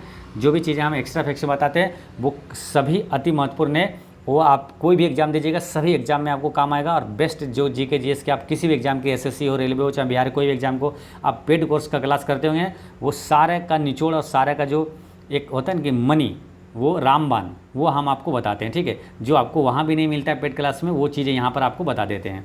तो मुख्य चुनाव आयुक्त जो है ये ज्ञानेश कुमार है, ठीक है। अब बात कर लेते हैं चुनाव से संबंधित जितने भी अति महत्वपूर्ण प्रश्न हैं, यहाँ पर एक बार रिवीजन कर लेते हैं। हालांकि पहले भी आपको बता चुके हैं, इसके पहले आपको बता चुके हैं। जैसे भारत निर्वाचन आयोग की स्थापना कब हुआ, 25 जनवरी 1950 को हुआ। तो 25 जनवरी को राष्ट्रीय मतदाता दिवस मनाया जाता है। चुनाव से संबंधित भाग कौन सा है, 15 है, अनुच्छेद 324 से 29 तक है, ठीक है। और बात करें प्रथम चुनाव आयुक्त पूछा जाता है तो सुकुमार सेन है, प्रथम मुख्य चुनाव आयुक्त पूछे तो सुकुमार सेन, वर्तमान में भी है ज्ञानेश कुमार है, ठीक है। चलिए नेक्स्ट क्वेश्चन है, लोकसभा अध्यक्ष ओम बिरला ने संसद में कितनी नई भाषाओं में अनुवाद सेवाओं के विस्तार की घोषणा फरवरी 2025 में की है। तो क्वेश्चन फिर समझिए, लोकसभा अध्यक्ष ओम बिरला ने संसद में कितनी नई भाषाओं में अनुवाद सेवाओं के विस्तार की घोषणा ये फरवरी 2025 में किया। तो 6 भाषाओं में, ना आंसर क्या होगा, ऑप्शन नंबर सी इसका करेक्ट आंसर है। अब वो 6 भाषा कौन कौन सा वो भी ध्यान रखना है। देखिए, लोकसभा अध्यक्ष ओम बिरला ने 11 फरवरी 2025 को संसद में 6 नई भाषाओं को अनुवाद सेवाओं के विस्तार की घोषणा की है, जिसमें बोडो डोंगरी, मैथिली, मणिपुरी, बोडो डोंगरी, मैथिली, मणिपुरी, उर्दू और संस्कृत, ये 6 है, ठीक है। और अब तक क्या 11 भाषाओं में अनुवाद सेवाएं दी जा रही थी, जिसमें हिंदी, अंग्रेजी, असमिया, बंगाली, गुजराती, कन्नड़, मलयालम, मराठी, उड़ीसा, तमिल और तेलुगु शामिल था। अब संसद में कितना हो गया टोटल 11, अब क्या संसद में हो गया, पहले 12 शायद दिए जाते, तो अब संसद में 18 भाषाओं का अनुवाद हो रहा है, जिनमें से 17 भाषा संविधान की 8वीं अनुसूची में ये शामिल है, ठीक है। भाषा की बात करते हैं तो भाषा से 2-3 अति महत्वपूर्ण प्रश्न याद रखना है। आपको बताए थे कि मूल संविधान में कुल कितनी भाषा थी, 14 भाषा थी, बाद में 8 भाषा को जोड़ा गया। तो बाद में जो 8 भाषा कब कब जोड़ा गया, ये कतई जहर प्रश्न याद रखना है। तो बाद में जो पहला भाषा आया था 1967 में सिंधी भाषा को जोड़ा गया था, ठीक है। तो 8 भाषा यहाँ पर सभी याद रखना है। देखिए, सिंधी हो गया एक, सिंधी 67, सिंधी 67 याद करवाती है पहले। और नेपाली भाषा को कब जोड़ा गया, मणिपुरी को और कोंकणी को कब जोड़ा गया, तो ये जोड़ा गया था 1992 में, ठीक है। याद कैसे रखना है, नमक है ना, नमक से क्या नेपाली, मणिपुरी, कोंकणी, ये जोड़ा गया 1992 में। फिर 4 भाषा को जोड़ा गया था 2003 में। वो कौन कौन सा भाषा है, बोडो डोंगरी, मैथिली, संताली, बोडो डोंगरी, मैथिली, संताली, बोडो डोंगरी, मैथिली, संताली, ये 4 भाषाओं को 2003 में जोड़ा गया है, ठीक है। तो ये सभी चीज़ें आपको याद रखना है। अच्छा, संघ की राजभाषा किस भाग में मालूम, तो भाग 17 में है, और अनुच्छेद पूछे तो 343 में, ठीक। और 2 क्वेश्चन और भी आता है जो कि काफ़ी ईजी है और काफ़ी भारी है, ठीक है। और काफ़ी बार पूछा गया है कि 8वीं अनुसूची में कितने भाषाओं का उल्लेख है, तो 22 भाषाओं का, ठीक है। तो कई बार ऐसे पूछ लिया जाएगा कि 22 भाषाओं का उल्लेख किस अनुसूची में है, तो 8वीं अनुसूची में है, ठीक। चलिए नेक्स्ट है, भारत का पहला स्वदेशी automated biomedical waste treatment plant कहाँ स्थापित किया गया है, तो इसका करेक्ट आंसर है ये एम्स दिल्ली में स्थापित किया गया है, ठीक है। तो क्वेश्चन क्या है, थोड़ा सा हार्ड क्वेश्चन है, तो इसलिए एक बार फिर समझिए क्वेश्चन क्या है। भारत का पहला स्वदेशी automated biomedical waste treatment plant कहाँ स्थापित किया है, एम्स दिल्ली में किया गया है, ठीक है। और अच्छा, वर्तमान में केंद्रीय स्वास्थ्य मंत्री कौन है, तो करेंट अफेयर में याद रखना है। अभी वर्तमान में स्वास्थ्य मंत्री कौन है, जेपी नड्डा है, ठीक है। तो ये याद रखना है। चलिए नेक्स्ट क्वेश्चन है, 78वें ब्रिटिश एकेडमी फिल्म अवार्ड 2025 में सर्वश्रेष्ठ फिल्म, जो कि इस फिल्म अवार्ड जो है ब्रिटिश एकेडमी फिल्म अवार्ड यानी बाफ्टा 2025 में सर्वश्रेष्ठ फिल्म का पुरस्कार किसने जीता है? तो इसका करेक्ट आंसर है ऑप्शन नंबर बी, कनक्लेव, है ना। फिल्म का नाम क्या है? कनक्लेव। अब इससे ज़्यादा महत्वपूर्ण कौन सा मालूम? ऑस्कर अवार्ड है। ऑस्कर अवार्ड से आपको 4 अति महत्वपूर्ण प्रश्न याद रखना है। सर्वश्रेष्ठ फिल्म का, सर्वश्रेष्ठ निर्देशक यानी कि डायरेक्टर, और सर्वश्रेष्ठ हीरो हीरोइन, है ना, अभिनेता अभिनेत्री। तो सर्वश्रेष्ठ जो कि 97 है ऑस्कर अवार्ड 2025। सर्वश्रेष्ठ फिल्म का अवार्ड किसे दिया गया है ना? ऑस्कर अवार्ड 2025 का सर्वश्रेष्ठ फिल्म का अवार्ड अनोरा को मिला है। किसको?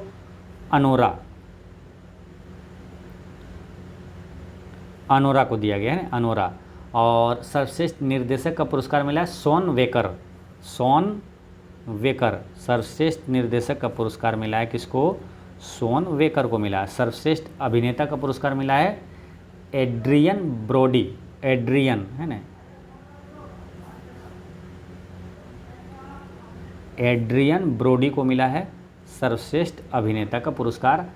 और सर्वश्रेष्ठ अभिनेत्री का पुरस्कार मिला है माइको मेडिसन, है ना। तो मेडिसन से मेडिसिन से रिलेट कर देना है, तो माइको मेडिसन को सर्वश्रेष्ठ अभिनेत्री का पुरस्कार मिला है। ठीक है, एक बार फिर समझिए। देखिए 97वां यानी कि 97th ऑस्कर अवार्ड 2025 का सर्वश्रेष्ठ फिल्म का अवार्ड अनोरा को मिला है। सर्वश्रेष्ठ निर्देशक शॉन वेकर को, सर्वश्रेष्ठ अभिनेता का पुरस्कार एड्रियन ब्रोडी को मिला है, और सर्वश्रेष्ठ अभिनेत्री माइको मेडिसन को मिला है। ठीक, चलिए नेक्स्ट क्वेश्चन है, एशियन विंटर गेम्स 2025 में पदक तालिका में पहला स्थान किस देश ने हासिल किया है? तो एशियन विंटर गेम्स 2025 कहाँ हुआ था? ये हुआ था चीन में, और पहला देश जो पहला स्थान हासिल किया था वो भी चीन ने ही किया था। ठीक है, और इसका आयोजन फरवरी 2025 में हुआ था, चीन में हुआ था, और चीन पहले स्थान पर था। ठीक है, अच्छा, इस खेल में भारत कोई भी पदक प्राप्त नहीं हुआ भारत को। ठीक है, ये भी ध्यान रखना, भारत को एक भी पदक नहीं मिल पाया। ठीक है, तो बात कर लेते हैं क्या? चीन की राजधानी कहाँ है? बीजिंग। जापान की राजधानी टोक्यो। दक्षिण कोरिया की राजधानी सियोल। कजाकिस्तान की राजधानी अस्ताना है। नेक्स्ट है 8वां हिंद महासागर सम्मेलन का आयोजन कहाँ किया गया? 8वां हिंद महासागर सम्मेलन का आयोजन ये ओमान में किया गया। ठीक है, ओमान में किया गया है। और जो 8वां हिंद महासागर सम्मेलन का जो भारत की तरफ से नेतृत्व किसने किया था? तो अभी वर्तमान में जो है विदेश मंत्री एस जयशंकर ने किया था। ठीक है, ओमान की राजधानी का मस्कट है। सऊदी अरब की राजधानी का है? तो सऊदी अरब की राजधानी है रियाद, है ना, रियाद। सऊदी अरब की राजधानी है रियाद। संयुक्त अरब अमीरात की राजधानी अबू धाबी, और कुवैत की राजधानी है कुवैत सिटी। नेक्स्ट क्वेश्चन है, क्वेश्चन नंबर 32 है, केंद्रीय बजट 2025-26 के अनुसार किस राज्य में मखाना बोर्ड की स्थापना किया जाएगा? तो बिहार में, है ना। ऑप्शन नंबर ए इसका करेक्ट आंसर है। तो बिहार में मखाना बोर्ड का स्थापना किया जाएगा। सबसे ज़्यादा मखाना उत्पादक राज्य कौन सा है? तो बिहार है ना। टोटल भारत में 85% मखाना जो कि बिहार में उत्पादित किया जाता है। ठीक है, नेक्स्ट क्वेश्चन है, भारत के पहले ग्रीन हाइड्रोजन फ्यूल स्टेशन कहाँ स्थापित किया गया है? भारत के पहले ग्रीन हाइड्रोजन फ्यूल स्टेशन ये कहाँ स्थापित हुआ? तो ये लेह में हुआ ना। लद्दाख की राजधानी है लेह, जो कि भारत में सबसे कम वर्षा कहाँ होती है? तो लेह में ही होता है। ठीक, चलिए नेक्स्ट क्वेश्चन है कि देश का पहला डिजिटल म्यूजियम अभय प्रभावना किस राज्य में स्थापित किया गया है? तो ये स्थापित किया गया कहाँ? महाराष्ट्र में ना। अभय प्रभावना जो है ये स्थापित किया गया, जो कि देश का पहला डिजिटल म्यूजियम क्या है? अभय प्रभावना। इसे महाराष्ट्र में स्थापित किया गया। ठीक है, तो 2 प्रश्न यहाँ से याद रखना है। पहला डिजिटल म्यूजियम है अभय प्रभावना, और इसको स्थापित किया गया महाराष्ट्र में। ठीक है, जब महाराष्ट्र से कुछ इंपॉर्टेंट क्वेश्चन की अगर रिवीजन करें तो एलोरा की गुफा कहाँ है? महाराष्ट्र में। एलिफेंटा की गुफा कहाँ है? महाराष्ट्र में। अजंता की गुफा कहाँ है? महाराष्ट्र में, यानी अजंता, एलोरा और एलिफेंटा ये तीनों कहाँ है? महाराष्ट्र में। और नवेगांव राष्ट्रीय उद्यान, नवेगांव जो कि एग्जाम में पूछा हुआ प्रश्न है, नवेगांव राष्ट्रीय उद्यान ये किस राज्य में है? तो महाराष्ट्र में। नवेगांव राष्ट्रीय उद्यान भी महाराष्ट्र में है। और क्या है यहाँ पर? लावनी तमाशा पूछा जाता है। लावनी और तमाशा लोक नृत्य किस राज्य का है? तो वो भी महाराष्ट्र का है। करेंट अफेयर में याद रखेंगे, महाराष्ट्र का राजधानी तो मालूम है आपको मुंबई। महाराष्ट्र के मुख्यमंत्री याद रखना है देवेंद्र फडणवीस, और राज्यपाल कौन है महाराष्ट्र के, तो वो हैं सीपी राधाकृष्णन है, ठीक है। तो ये याद रखना है सीपी राधाकृष्णन है। चलिए नेक्स्ट क्वेश्चन है, क्वेश्चन नंबर है 35। 34वां व्यास सम्मान 2024 किसे प्रदान किया जाता है? इस टाइप के प्रश्न पूछा जाता है एग्जामों में, तो याद रखना है 34वां व्यास सम्मान 2025 जो है ये दिया गया है सूरजबाला को, है ना। ऑप्शन नंबर सी इसका करेक्ट आंसर है। किसको दिया गया? सूरजबाला को, ठीक है। इस टाइप के दो अति महत्वपूर्ण प्रश्न यहाँ पर याद रखना है आपको। क्या? एक तो है ज्ञानपीठ पुरस्कार 2024 किसे दिया गया? ज्ञानपीठ पुरस्कार 2024 जो कि 59वां है, ये दिया है विनोद कुमार शुक्ल को। ज्ञानपीठ पुरस्कार 2024 किसे दिया गया? विनोद कुमार शुक्ल को दिया गया। एबल पुरस्कार 2025 किसे दिया गया? तो मसाकी काशीवारा, है ना, मसाकी काशीवारा जो कि जापानी गणितज्ञ है, इसे एबल अवार्ड 2025 दिया गया है। किसे? मसाकी काशीवारा,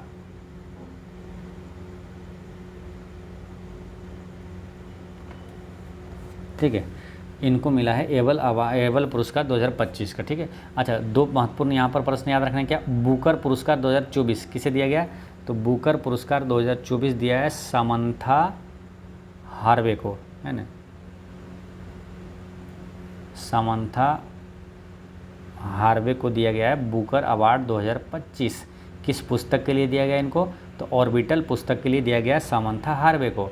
और अंतर्राष्ट्रीय बुकर पुरस्कार बोले 2024 किसे दिया गया?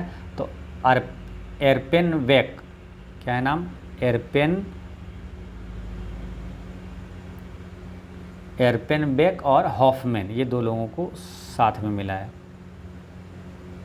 हॉफमैन, एरपेन वेक और हॉफमैन को ये अंतर्राष्ट्रीय बुकर पुरस्कार दिया गया है 2024 का। और इसका जो किस पुस्तक के लिए है? तो केरोस पुस्तक के लिए एरपेन और हॉफमैन को अंतर्राष्ट्रीय बुकर अवार्ड दिया गया है 2024 का।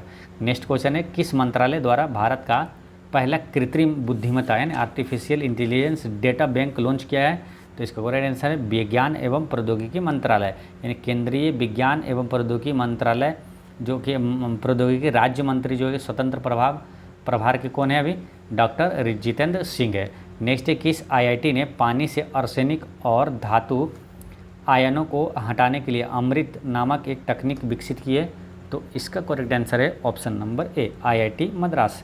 आईआईटी से क्वेश्चन एग्जामों में आता है ना, इसलिए ध्यान रखना है आपको। जैसे कि मद्रास से ही एक क्वेश्चन क्या याद रखना है, भारत में प्रथम स्थान पर कौन सा आईआईटी है?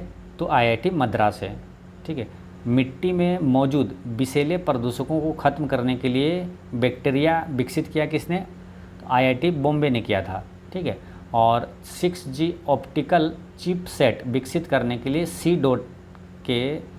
डॉट से सहयोग ये किया था किसने? आईआईटी बॉम्बे ने ही किया था, ठीक है। अच्छा, सौर निर्जलीकरण तकनीक ये विकसित किसने किया था? तो आईआईटी कानपुर ने किया था। सौर निर्जलीकरण तकनीक का विकसित आईआईटी कानपुर ने किया था। अब ब्लूटूथ लो एनर्जी गेटवे का अनावरण किसने किया था? आईआईटी रोपड़ ने किया था ना। ब्लूटूथ लो एनर्जी गेटवे का अनावरण आईआईटी रोपड़ द्वारा किया गया था। चलिए नेक्स्ट क्वेश्चन है, बिहार के कितनी महिलाओं को पद्म पुरस्कार 2025 से सम्मानित किया जाएगा? तो इसका करेक्ट आंसर है ऑप्शन नंबर ए, है ना। 2 लोगों को, वो 2 लोग है कौन कौन? एक है शारदा सिन्हा, पद्म विभूषण अवार्ड दिया गया। एक है निर्मला देवी जो कि पद्म श्री अवार्ड इन्हें दिया गया है, ठीक है। 2 महिला जो है वो कौन कौन सा है? शारदा सिन्हा और निर्मला देवी है, ठीक है। निर्मला देवी, देखिए शारदा सिन्हा तो संगीत से है ना, संगीत कला से क्षेत्र से बोल सकते हैं। और निर्मला देवी जो है ये सूजनी कला से संबंधित है ना, पद्मश्री अवार्ड दिया गया, ठीक है। और बिहार के किनको ये पद्म अवार्ड मिला है 2025 का? तो एक है भीम सिंह है, फिर कुणाल किशोर है, नित्यानंद है, हेमंत को भी मिला है पद्मश्री अवार्ड, और सुशील मोदी को पद्म भूषण अवार्ड मिला है ना। शारदा सिन्हा को पद्म विभूषण एकमात्र है, उसी प्रकार भूषण जो पद्म भूषण अवार्ड है ये सुशील मोदी को दिया गया है, ठीक है। चलिए नेक्स्ट क्वेश्चन है, हाल ही में कौन सा राज्य वन पारिस्थितिकी तंत्र को हरित सकल घरेलू उत्पाद से जोड़ने वाला पहला राज्य बना? तो इसका करेक्ट आंसर है ऑप्शन नंबर डी, छत्तीसगढ़।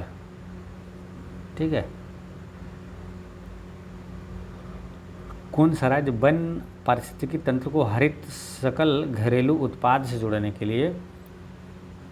जोड़ने वाला पहला राज्य कौन बना है? तो छत्तीसगढ़। ठीक है, ऑप्शन नंबर डी इसका करेक्ट आंसर हो गया, छत्तीसगढ़। छत्तीसगढ़ की बात करें तो भिलाई स्टील प्लांट कहाँ है? तो छत्तीसगढ़ में। बेलाडीला जो कि लो एस्क खान के लिए प्रसिद्ध है, बेलाडीला ये कहाँ है? छत्तीसगढ़ में है ना, बेलाडीला। इंद्रावती राष्ट्रीय उद्यान कहाँ है? तो छत्तीसगढ़ में। गुरु घासीदास टाइगर रिजर्व कहाँ है?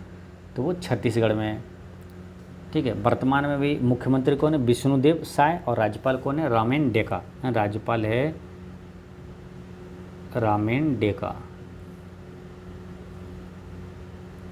ठीक है, चलिए नेक्स्ट क्वेश्चन है, India state of forest report 2023 के अनुसार निम्नलिखित में से कौन सा कथन सत्य है?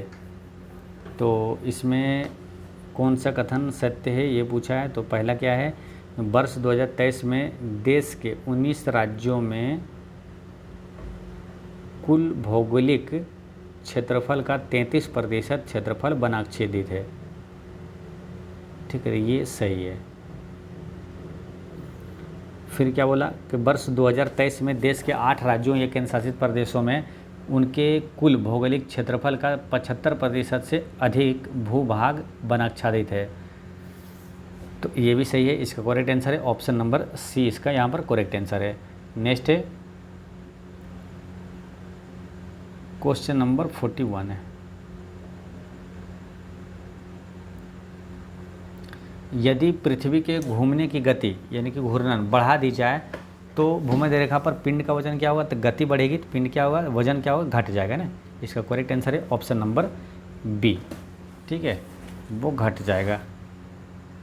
देखिए न्यूटन का गुरुत्वाकर्षण नियम क्या कहता है कि किन्हीं दो पिंडों के बीच कार्य करने वाला आकर्षण बल पिंडों के द्रव्यमानों के गुणनफल के अनुक्रमानुपाती होता है तथा उनके बीच की दूरी के वर्ग के व्युत्क्रमानुपाती होता है।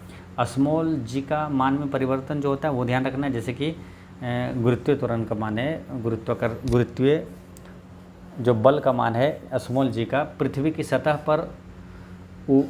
पर से ऊपर या नीचे जाने पर स्मॉल जी का मान क्या होता है? घटता है। ठीक है, स्मॉल जी का मान पूछा जाता है महत्तम कहाँ होता है? तो ध्रुवों पर होता है ना। स्मॉल जी का मान अधिकतम ध्रुवों पर होता है और न्यूनतम विषुवत रेखा पर होता है या तो भूमध्य रेखा पर बोल सकते हैं।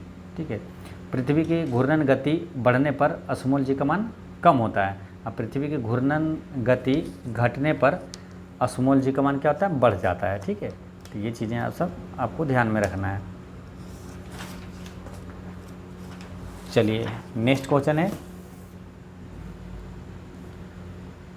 परिदर्शी यानी कि पेरिस्कोप में किस दर्पण का उपयोग किया जाता है? तो पेरिस्कोप में समतल दर्पण का प्रयोग किया जाता है। ठीक है, अच्छा पानी की सतह से ऊपर देखने के लिए किसका प्रयोग किया जाता है? तो पेरिस्कोप को ही प्रयोग किया जाता है। पेरिस्कोप का आविष्कार किसने किया था?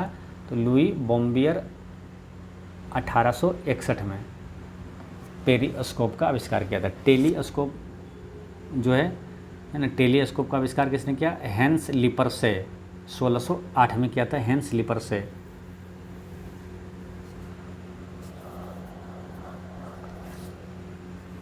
तो पेरिस्कोप का है लुई बॉर्बियर और टेलीस्कोप का है हेंस लिपर्से। ठीक है, ये दोनों आविष्कार जो किया था ये याद रखना है। एक बार फिर समझिए, पेरिस्कोप का है लुई बॉर्बियर,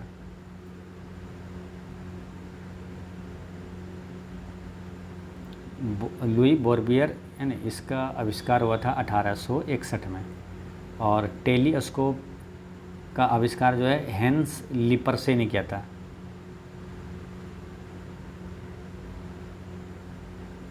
हेंस लिपर्से ने किया था 1608 में।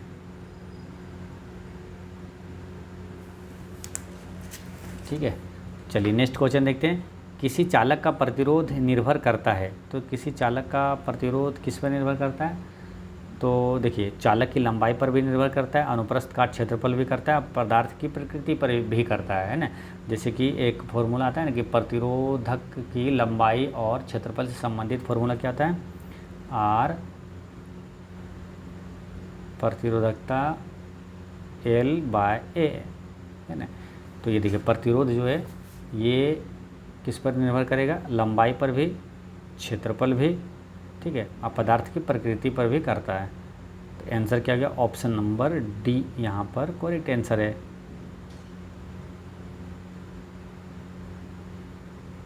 ठीक है, डी यहाँ पर करेक्ट आंसर हो गया। ये आपको फॉर्मूला याद रख लेना है, ठीक है, जो कि प्रतिरोध की लंबाई और क्षेत्रफल से संबंधित है। अच्छा, प्रतिरोध और विद्युत धारा के बीच संबंध जो है वो वाला क्या है सूत्र, प्रतिरोध और विद्युत धारा के बीच वो है R बराबर V/I। ठीक है, यहीं से एक फॉर्मूला निकलता है क्या, V बराबर IR है ना, V बराबर IR है ना। V क्या वोल्टेज है, I क्या विद्युत धारा है और R क्या है प्रतिरोध है। ठीक है, और बाकी आप यहाँ पर एक चीज़ रिवीजन कर सकते हैं कि प्रतिरोध का ऐसा मात्रक क्या होता है, ओम। अब प्रतिरोधकता का ऐसा मात्रक होता है ओम मीटर होता है। ठीक, चलिए नेक्स्ट क्वेश्चन है, नाभिकीय पावर प्लांट में नियंत्रक छड़ के रूप में किसका प्रयोग किया जाता है। तो नाभिकीय पावर प्लांट में नियंत्रक छड़ के रूप में कैडमियम का प्रयोग किया जाता है, या तो बोरोन का भी प्रयोग किया जाता है। नाभिकीय रिएक्टर के मंदक के रूप में किसका प्रयोग किया जाता है, तो ग्रेफाइट और भारी जल का है ना। मंदक के रूप में ग्रेफाइट और भारी जल का प्रयोग किया जाता है। चलिए नेक्स्ट क्वेश्चन है कि भारत में कौन सा नाभिकीय ईंधन प्रचुर मात्रा में उपलब्ध है। तो कौन सा ईंधन प्रचुर मात्रा में है, थोरियम है ना। थोरियम और रबर का सर्वाधिक उत्पादक राज्य भी है केरल। मोनाजाइट किसका है इसके, थोरियम का। पिच ब्लेंड किसका है इसके, तो यूरेनियम का। ठीक है, चलिए नेक्स्ट है, चुंबक के भीतर चुंबकीय क्षेत्र से गुजरने वाली काल्पनिक रेखाओं की दिशा क्या होगी, क्या होती है। चुंबक के भीतरी चुंबकीय क्षेत्र से गुजरने वाली काल्पनिक रेखाओं की दिशा क्या होती है, तो ये होता है दक्षिण से उत्तर की ओर है ना। ऑप्शन नंबर बी यहाँ पर करेक्ट आंसर है। अब चुंबकीय क्षेत्र की बात आई है तो कुछ रिवीजन करते हैं। चुंबकीय क्षेत्र का ऐसा मात्रक क्या होता है, टेस्ला। चुंबक के बाहर में रेखाएं उत्तरी ध्रुव और दक्षिणी ध्रुव की ओर एक स्वतंत्र रूप से लटका हुआ चुंबक ये होता है उत्तर दक्षिण की ओर होता है। ठीक है, चलिए नेक्स्ट क्वेश्चन है, पानी में बना बुलबुला किस परिघटना के कारण चमकता है। तो पानी में बना बुलबुला किस परिघटना के कारण, तो पूर्ण आंतरिक परावर्तन, पूर्ण आंतरिक परावर्तन के कारण ये चमकता है।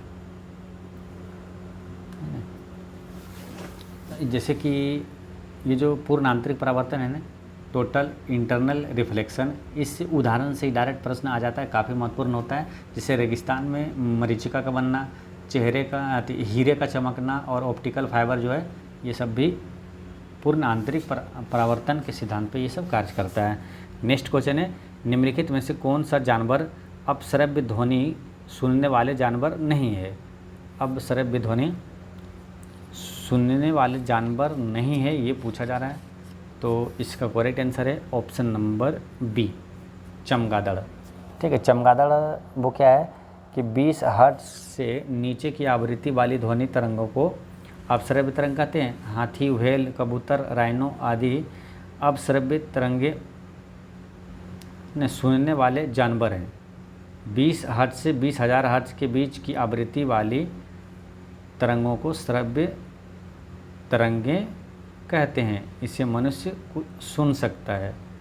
20,000 हर्ट्ज से अधिक आवृत्ति वाली तरंगों को पराश्रव्य तरंग कहते हैं, जैसे चमगादड़, डॉल्फिन और ये सब पराश्रव्य जो तरंग है उत्पन्न करती है। ठीक है,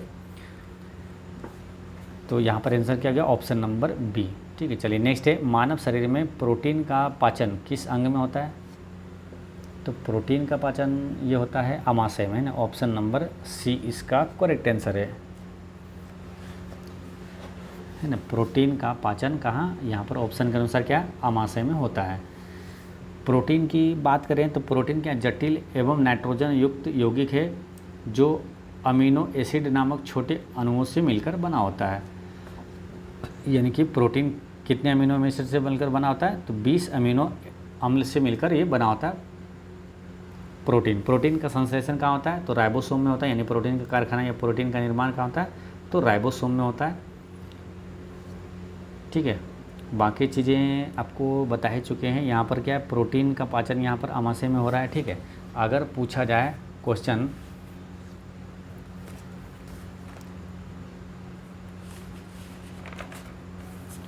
देखिए, प्रोटीन का पाचन कहाँ से शुरू होता है, प्रोटीन का पाचन कहाँ से शुरू होता है, तो आमाशय से शुरू होता है। ठीक है, आमाशय में प्रोटीन का पाचन कौन सा एंजाइम करता है, तो पेप्सिन, है ना। कार्बोहाइड्रेट का पाचन कौन शुरू करता है, तो मुख में लार के एमाइलेज एंजाइम द्वारा, है ना। कार्बोहाइड्रेट का पाचन मुख में लार के एमाइलेज एंजाइम द्वारा होता है। ठीक है, देखिए भोजन का पूरा पाचन कहाँ होता है, छोटी आंत में होता है। अग्नाशय में प्रोटीन का पाचन जो है, देखिए ट्रिप्सिन, ये है ट्रिप्सिन एंजाइम जो कि प्रोटीन का पाचन करेगा। ठीक है, लाइपेज है, देखिए आपको बताए थे पहले, लाइपेज है, एमाइलेज है और ट्रिप्सिन है। लाइपेज क्या वसा का पाचन करता है और एमाइलेज जो कार्बोहाइड्रेट का पाचन करता है, ट्रिप्सिन जो है ये प्रोटीन का पाचन करता है। नेक्स्ट है मानव शरीर कि किस ग्रंथि में विटामिन ए का संश्लेषण होता है, यानी विटामिन ए कहाँ संग्रहित होता है, तो ऑप्शन नंबर ए इसका करेक्ट आंसर है। ठीक है, यकृत से कई अति महत्वपूर्ण प्रश्न आता है, बार बार आपको बताते हैं। देखिए विटामिन ए संग्रहित होता है यकृत में, और पूछेगा कि भोजन जो है ना, मानव शरीर में जो अब भोजन जो होता है वो जो यानी कि कार्बोहाइड्रेट भोजन है जो वो किस रूप में संग्रहित होता है, तो ग्लाइकोजन के रूप में संग्रहित होता है। और कहाँ होता है संग्रहित, तो संश्लेषण संग्रहित पूछे, देखिए एक बार फिर समझिए कि जो ग्लाइकोजन के रूप में एकत्रित होता है, इकट्ठा ये जमा कहाँ होता है, तो ये यकृत में होता है। ठीक है, मानव शरीर में जो कार्बोहाइड्रेट है ग्लाइकोजन के रूप में संग्रहित होता है, और पादप में जो भोजन है तो वो किस रूप में, स्टोर्च के रूप में संग्रहित होता है। ठीक है, तो मानव शरीर के किस ग्रंथि में विटामिन ए का हो गया, यकृत हो गया। यकृत के बारे में आपको बता चुके हैं। यकृत जो है सबसे अधिक पुनर्जनन क्षमता पूछे तो यकृत में होता है। हेपेटाइटिस रोग या तो जॉन्डिस रोग प्रभावित करता है किसको, यकृत को। मानव शरीर की सबसे बड़ी ग्रंथि कौन सा, यकृत है। यकृत से ही पित्त निकलता है, पित्त कहाँ से निकलता है, तो यकृत से। पित्त जमा होता है पित्ताशय में, है ना, लेकिन पित्त का स्त्राव होता है यकृत से। नेक्स्ट है किस वर्ग के पौधे का शरीर जड़, तना तथा पत्तियों में विभेदित नहीं होता है, तो इसका करेक्ट आंसर है ऑप्शन नंबर ए, थेलोफाइटा, है ना। थेलोफाइटा में क्या जड़, तना तथा पत्तियों में ये विभेदित नहीं होता है। देखिए थेलोफाइटा वर्ग के पौधों का शरीर जड़ तथा पत्तियों में विभाजित नहीं होता है। इस वर्ग के पौधे को सामान्यतः शैवाल कहा जाता है। ये जलीय पादप होते हैं जैसे यूलोथ्रिक्स, स्पाइरोगैरा, अल्वा, कारा आदि।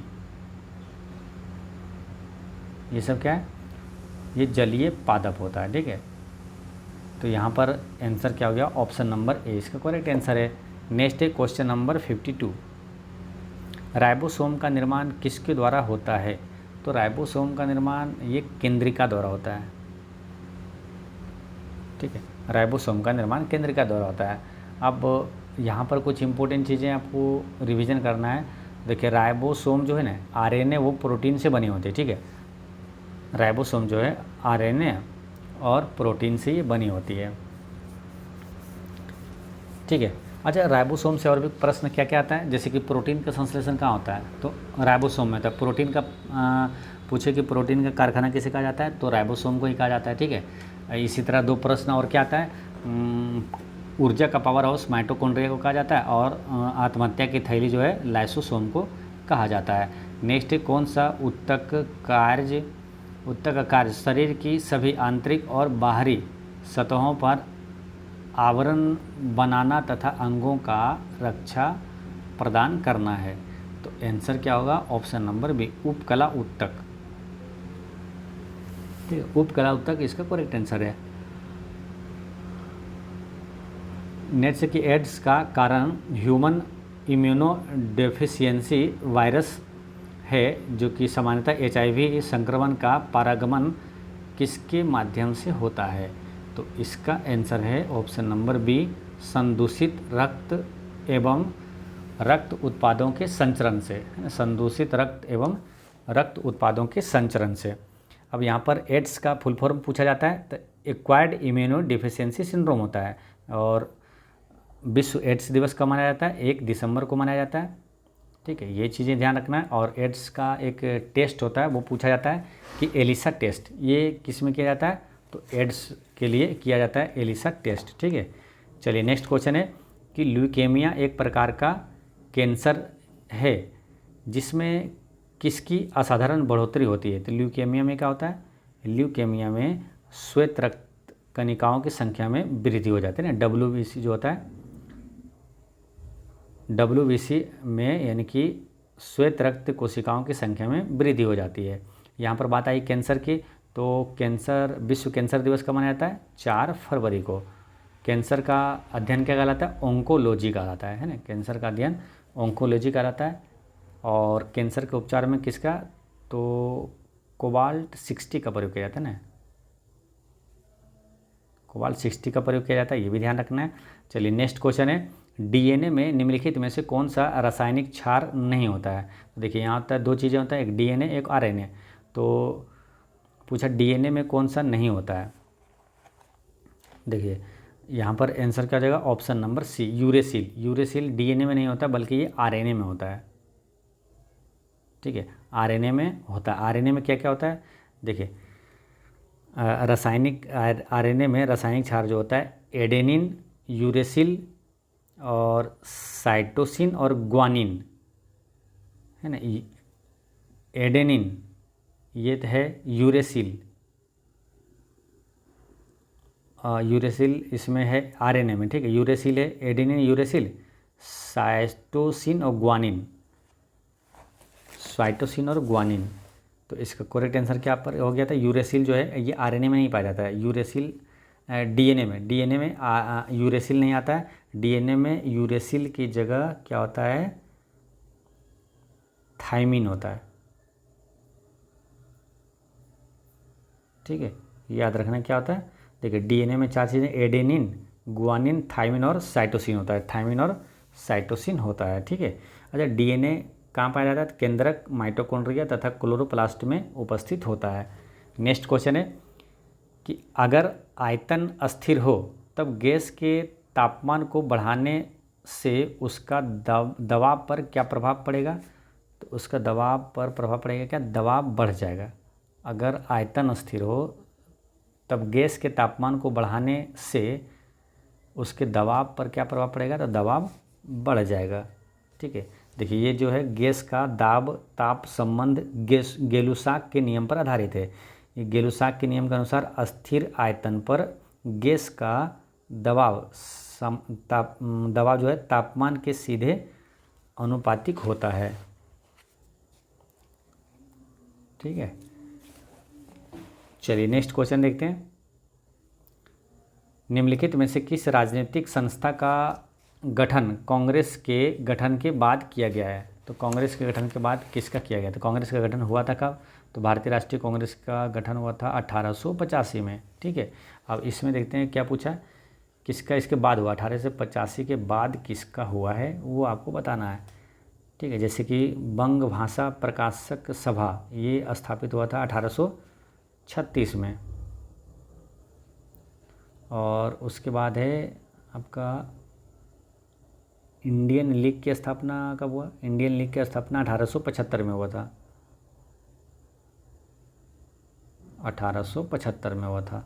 और इंडिया हाउस की स्थापना हुआ था 1905 में। तो ये देखिए 1825 से बाहर जा रहा है ना, 1885 से आगे चला गया।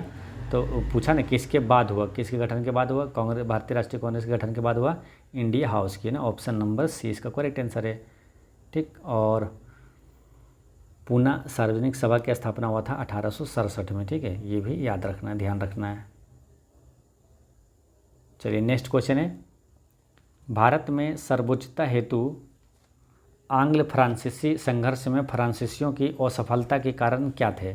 तो इसका करेक्ट आंसर है ऑप्शन नंबर डी, है ना, 1 2 3 तीनों। क्या? फ्रांसीसी का एक सरकारी संस्था होना, अंग्रेज़ों की, है ना, बंगाल विजय और डुप्ले की फ्रांस वापसी। तो इसका करेक्ट आंसर है ऑप्शन नंबर डी, तीनों कारण था इसका, है ना, फ्रांसीसी संघर्ष में फ्रांसीसियों की असफलता का तीनों कारण था। प्रथम कर्नाटक युद्ध कब हुआ था? 1746-48 में। द्वितीय कर्नाटक युद्ध 1749 से 54 तक, और तृतीय कर्नाटक युद्ध 1756 से 1763 ईस्वी तक। नेक्स्ट क्वेश्चन है कि किस प्रस्ताव में पहली बार भारतीयों द्वारा संविधान सभा बनाने का उल्लेख किया गया था? तो संविधान सभा बनाने का उल्लेख पहली बार किस प्रस्ताव में? तो ये था कैबिनेट मिशन, है ना। आंसर क्या हो जाएगा? ऑप्शन नंबर, ये कैबिनेट मिशन नहीं, इसका करेक्ट आंसर है अगस्त प्रस्ताव, है ना। अगस्त प्रस्ताव में पहली बार भारतीयों द्वारा संविधान सभा बनाने का उल्लेख किया गया था, अगस्त प्रस्ताव के द्वारा, अगस्त प्रस्ताव के दौरान, ठीक है। तो इसका करेक्ट आंसर हो गया ऑप्शन नंबर ए। अगस्त प्रस्ताव ये कब आया था भारत? 8 अगस्त 1940 को, है ना। ये वायसराय उस समय लिनलिथगो ने एक घोषणा की जिसे अगस्त प्रस्ताव कहा गया है। नेक्स्ट क्वेश्चन है, क्वेश्चन नंबर 61 है, राष्ट्रीय योजना समिति का गठन कब किया गया था? राष्ट्रीय योजना समिति का गठन ये कब किया गया था? तो 1938 में किया था ना, ऑप्शन नंबर डी इसका करेक्ट आंसर है। और ईस्वी वाला प्रश्न से आपसे बताए थे कि कुछ और इम्पोर्टेंट है तो उसको रिलेट कर लेना है। तो राष्ट्रीय योजना समिति का गठन 1938 में हुआ। तो ये जो सुभाष चंद्र बोस जी हैं, ये भारतीय राष्ट्रीय कांग्रेस की पहली बार अध्यक्ष कब बने थे? तो 1938 में बने थे ना, 1938 के हरिपुरा अधिवेशन में, और 1939 में त्रिपुरी अधिवेशन में अध्यक्ष बने थे। नेक्स्ट है, निम्नलिखित संधि एवं उससे संबंधित वर्ष का मिलान करें। तो सालवाई की संधि ये कब हुआ? सालवाई की संधि, इसका करेक्ट आंसर है 1782, ठीक है। सुगौली की संधि आपको मालूम है 1816 में हुआ था, नेपाल और गोरखा के बीच हुआ था, यानी नेपाल और ईस्ट इंडिया कंपनी के बीच हुआ था। और यान्डबू की संधि 1826 हो जाएगा, है ना। यान्डबू की संधि 1826 ईस्वी में हुआ था। तो आंसर क्या हो गया? ऑप्शन नंबर डी इसका करेक्ट आंसर है।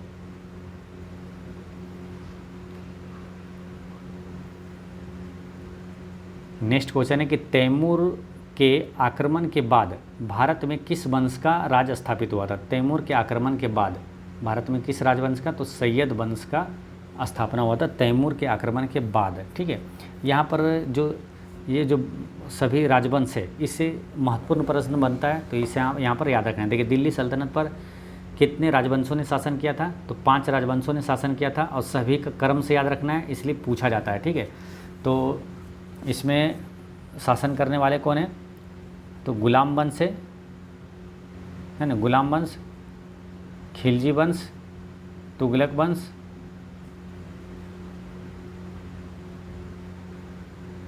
सैयद वंश, उसके बाद है लोधी वंश, ठीक है। तो गुलाब, इसको ऐसे रिलेट करना है, गुलाब खिले तो सांस लो, है ना, गुलाब खिले तो सांस लो, यानी गुलाब से हो गया गुलाम वंश, खिले से खिलजी वंश, तो यानी तुगलक वंश, सांस लो यानी सैयद वंश, और लोधी वंश हो गया, ठीक है। अब सभी का संस्थापक आपको याद रखना है जो कि महत्वपूर्ण बनता है। यहाँ जैसे कि गुलाम वंश का संस्थापक कौन था? तो कुतुबुद्दीन ऐबक। खिलजी वंश का संस्थापक है जलालुद्दीन फिरोज खिलजी। तुगलक वंश का है गयासुद्दीन तुगलक। सैयद वंश का खिज्र खान, और लोधी वंश का संस्थापक बकलोल लोधी, ठीक है। लोधी वंश का संस्थापक है बहलोल लोधी, लेकिन बकलोल लोधी से आपको हमेशा हमेशा याद रहेगा। नेक्स्ट क्वेश्चन है कि निम्न शासकों के काला क्रमानुसार व्यवस्थित कीजिए। तो इसको व्यवस्थित करना है, इसका आंसर क्या होगा? तो पहले इसका कार्यकाल सबका जानना पड़ेगा, तभी इसको व्यवस्थित कर सकते हैं, ठीक है। जैसे कि फिरोज तुगलक का कार्यकाल है 1351 से 1388,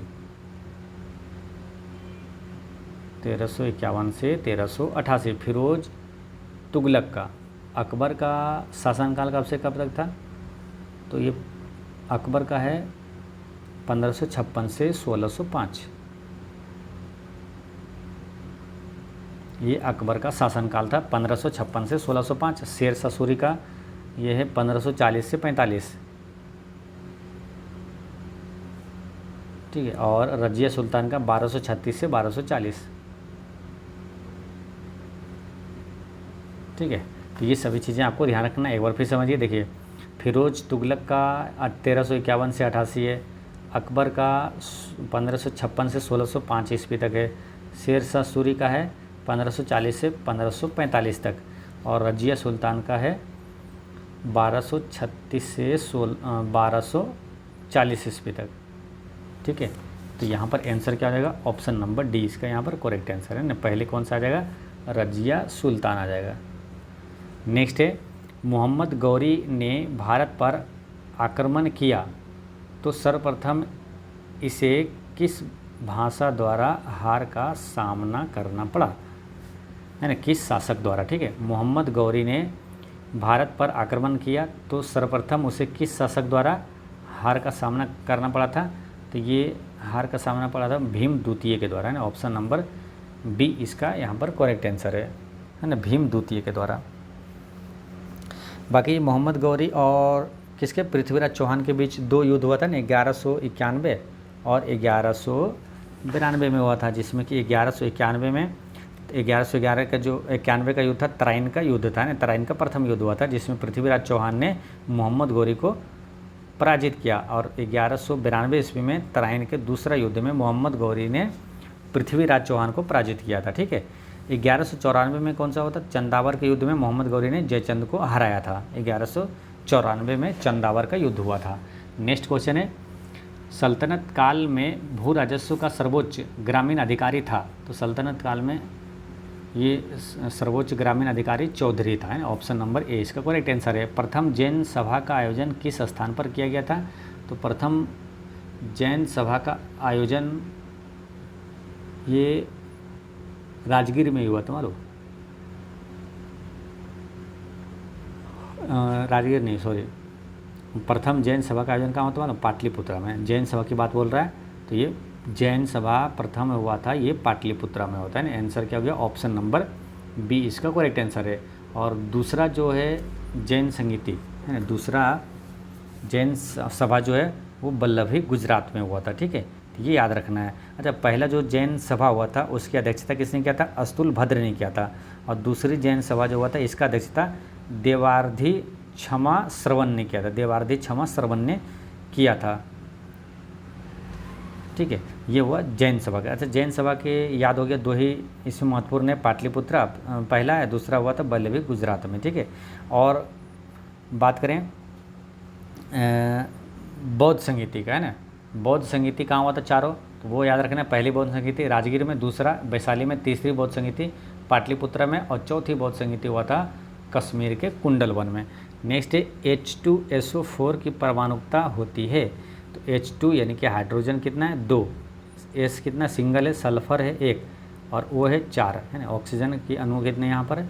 परमाणुकता 4 है, तो कितना हो गया? 2, 1, 3 और 4, 7। तो आंसर क्या गया? ऑप्शन नंबर सी इसका करेक्ट आंसर है, ठीक है। इसमें 2 हाइड्रोजन, 1 सल्फर और 4 ऑक्सीजन है। अच्छा, बैटरी में किस अम्ल का प्रयोग किया गया है? तो बैटरी में सल्फ्यूरिक अम्ल का प्रयोग किया जाता है ना। किसका? H2SO4 का प्रयोग किया जाता है। अम्लों का राजा किसे कहा जाता है? H2SO4 को भी अम्लों का राजा भी कहा जाता है। वह अभिक्रिया पहचानिए जिसमें 2 यौगिक नए यौगिक के निर्माण के लिए आयनों के विनिमय द्वारा अभिक्रिया करते हैं। तो इसका आंसर है द्विविस्थापन, है ना। इसका करेक्ट आंसर क्या है? द्विविस्थापन। नेक्स्ट है, अच्छा, द्विविस्थापन अभिक्रिया से प्रश्न पूछा जाता है मानो, तो इसलिए थोड़ा सा यहाँ पर ध्यान रखेंगे। जैसे कि द्विविस्थापन कैसे बोलेंगे? जैसे कि यहाँ पर है एक अभिक्रिया FeS है, ठीक है, और कॉपर सल्फेट से अभिक्रिया किया है COSO4, तो ये क्या बना देता है? जैसे कि Fe जो है और FeSO4 इसका ले लिया, जगह एक दूसरे का चेंज हो जाता है, FeSO4 है ना। और इधर क्या बन जाता है, कॉपर इसका S लेता है ना, कॉपर सल्फाइड है ना, CuS बन जाता है, CuS, यानी कि ये जो मेन है वो इसका ले लिया और ये जो Fe है ये इसका ले लिया, ठीक है। द्विविस्थापन अभिक्रिया ये कहलाता है। नेक्स्ट है, प्रशीतक में ठंडे जल को ठंडा रखने के लिए निम्नलिखित ठंडा रखने के लिए उपयोग में ली जाने वाली गैस कौन सा है, तो ये है अमोनिया, ऑप्शन नंबर सी इसका करेक्ट आंसर है, अमोनिया यानी NH3, ठीक है। चलिए नेक्स्ट क्वेश्चन है, क्वेश्चन नंबर आपका आएगा 71। निम्न में से कौन सी गैस उच्च तापक्रम पर भिन्न आवरण दर्शाती है, उच्च तापक्रम पर भिन्न आवरण ये दर्शाती है, वो कौन सी गैस है ये पूछा जा रहा है। तो इसका करेक्ट आंसर है ऑप्शन नंबर बी, है ना, ओजोन गैस है, ठीक है। ओजोन गैस का फॉर्मूला क्या होता है, O3 होता है, ठीक है। ओजोन, अच्छा, ओजोन संरक्षण दिवस का मनाया जाता है 16 सितंबर को मनाया जाता है। मॉन्ट्रियल प्रोटोकॉल का संबंध किससे, तो मॉन्ट्रियल प्रोटोकॉल का संबंध भी ओजोन संरक्षण से संबंधित है। नेक्स्ट है, निम्नलिखित में से कौन सा कथन क्षार के विषय में सही है ना, कौन सा कथन क्षार के विषय में सही है। तो देखिए क्षार क्या होता है ना, अम्ल और क्षार होता है। तो क्षार क्या होता है, ये कड़वा होता है, ठीक है, और ये लाल लिटमस को नीले लिटमस में बदल देता है, ठीक है। अब इसको यहाँ पर ऐसे समझिए, जैसे कि अम्ल जो है वो खट्टा होता है, ठीक है, तो अम्ल क्या करता है, नीले लिटमस को, है ना, अम्ल क्या करता है, नीले लिटमस को लाल कर देता है, ठीक है। याद कैसे रहेगा, अनिल, एक नाम याद रखिएगा, अनिल, यानी कि अम्ल जो है नीला रंग को लाल करता है। अम्ल क्या करता है, नीले लिटमस को लाल लिटमस में बदल देता है, ठीक है। तो पूछा कौन सा सही है, तो आंसर क्या हो जाएगा, ऑप्शन नंबर ए। ये क्या है, क्षार क्या कड़वा होता है और नीले लिटमस को लाल रंग में बदल देता है। सही है पूछा है ना, तो यहाँ पर बी सही होगा ना। ये क्या है, नीले लिटमस को लाल में कौन बदलता है, वो अम्ल बदलता है ना, नीले लिटमस को लाल में अम्ल बदलेगा, तो ये गलत है। यहाँ पर बी क्या है, यह कड़वा होता है और लाल लिटमस को नीले में बदल देता है। ये क्षार की बात हो रही है ना, क्षार क्या करता है, लाल लिटमस को नीले में बदल देता है और अम्ल जो है नीले लिटमस को लाल कर देता है। तो ये वाला याद रखेंगे ना, तो इसको क्या करना है, उल्टा कर देना है, ठीक है, तो ये ध्यान रखना है। और अम्ल की बात करें तो अम्ल की बात करें तो जो जिसका pH मान 7 से कम होता है वो अम्लीय होता है, और जिसका pH मान 7 से अधिक होता है वो क्षारीय होता है, और जिसका pH मान 7 के बराबर होता है वो उदासीन होता है, ठीक है, ये याद रखना है आपको। और pH मान का आविष्कार किसने किया था, सोरेनसन ने किया था। नेक्स्ट क्वेश्चन है, अश्रु गैस का रासायनिक सूत्र होता है, तो अश्रु गैस का रासायनिक सूत्र है CCl3NO2, CCl3NO2, ठीक है, ये अश्रु गैस का रासायनिक सूत्र है ना, CCl3NO2, ठीक है। तो ये चीज़ें ध्यान रखना है यहाँ पर। और बात करते हैं अश्रु गैस का रासायनिक सूत्र यहाँ है ना। अब इस टाइप के कुछ और फार्मूला आप रिवीजन कर सकते हैं। कौन कौन सा मालूम, जैसे कि क्लोरोफॉर्म का सूत्र पूछे तो क्या होता है, CHCl3, है ना, क्लोरोफॉर्म का सूत्र क्या पूछे होगा, CHCl3, ठीक है। आयोडोफॉर्म का फॉर्मूला क्या होता है, CHL3, आयोडोफॉर्म है CHL3 है, ठीक है। अच्छा, अश्रु गैस का तो ये हो गया फार्मूला। एक होता है हंसाने वाली गैस, उसका फार्मूला क्या होता है, N2O होता है, N2O है ना, नाइट्रस ऑक्साइड होता है। नेक्स्ट क्वेश्चन है आपका कि फिनोल्फथेलिन एक सिंथेटिक संकेतक है और इसके रंग क्रमशः अम्लीय और क्षारीय विलयन में होते हैं, तो क्या होता है। क्वेश्चन एक बार फिर समझिए, देखिए फिनोल्फथेलिन एक सिंथेटिक संकेतक है इसके रंग अम्ल, इसको जो है रंग क्रमशः अम्लीय और क्षारीय विलयन में होते हैं। तो इसका करेक्ट आंसर क्या है? ऑप्शन नंबर ए, रंगहीन एवं गुलाबी होता है। ठीक है, अब देखिए यहाँ पर दो चीज़ें और बताते हैं, जैसे कि फिलोन्थेलिन का है, ये क्या होता है, इसका रंग जो होता है अम्ल में रंगहीन हो जाता है और क्षार में इसका क्या गुलाबी हो जाता है। उसी प्रकार मिथाइल ऑरेंज में क्या होता है, अम्ल में गुलाबी हो जाता है, अम्ल में गुलाबी, और क्षारीय में मिथाइल ऑरेंज जो है क्षारीय में पीला हो जाता है। मिथाइल ऑरेंज अम्ल में गुलाबी और क्षारीय में पीला हो जाता है। अच्छा, लिटमस क्या होता है, अम्ल में लाल हो जाता है और क्षार में नीला हो जाता है। लिटमस जो है अम्ल में लाल और क्षार में नीला हो जाता है। चलिए नेक्स्ट क्वेश्चन है, एलुनाइट निम्न में से किसका अयस्क है? तो एलुनाइट किसका अयस्क है? तो इसका करेक्ट आंसर है ऑप्शन नंबर ए, एल्युमिनियम का अयस्क है। एलुनाइट जो है ये किसका? एल्युमिनियम का अयस्क है। ठीक है, इसी टाइप की कुछ महत्वपूर्ण चीज़ें हैं जो कि आपको याद रखना है, जैसे मोनाजाइट किसका? थोरियम का अयस्क है। पिच ब्लेंड किसका अयस्क है? यूरेनियम का अयस्क है। सीनेवार किसका अयस्क है? मरकरी का है ना, पारा का। और गेलेना जो है ये सीसा का अयस्क है। और केलेमाइन किसका अयस्क है? तो जस्ता का है ना। तो इसको याद हमेशा के लिए कैसे रखना है? तो केला संस्था है, यानी कि केलेमाइन जस्ता का अयस्क है। ठीक है, तो ऐसे ध्यान रखना है। और पिछले वीडियो में मैंने आपसे क्वेश्चन पूछा था कि 76वां गणतंत्र दिवस में 2025 में मुख्य अतिथि के रूप में किस देश के राष्ट्रपति शामिल हुए थे? तो इसका आंसर है इंडोनेशिया ने। इंडोनेशिया के राष्ट्रपति प्रबोवो सुबियांतो शामिल हुए थे। और आज का क्वेश्चन है कि जनवरी 2025 में NVS क्या? तो NVS 02 उपग्रह को किस प्रक्षेपण यान से लॉन्च किया गया था, है ना? इसका आंसर देना है कि ये जो उपग्रह है, तो इस उपग्रह को जनवरी 2025 में किस प्रक्षेपण यान से लॉन्च किया गया था? इसका आंसर आप कमेंट में बताइएगा, और कोई भी डाउट हो तो कमेंट में पूछिएगा। मिलते हैं नेक्स्ट वीडियो में। पढ़ते रहें, मुस्कुराते रहें। जय हिंद दोस्तों।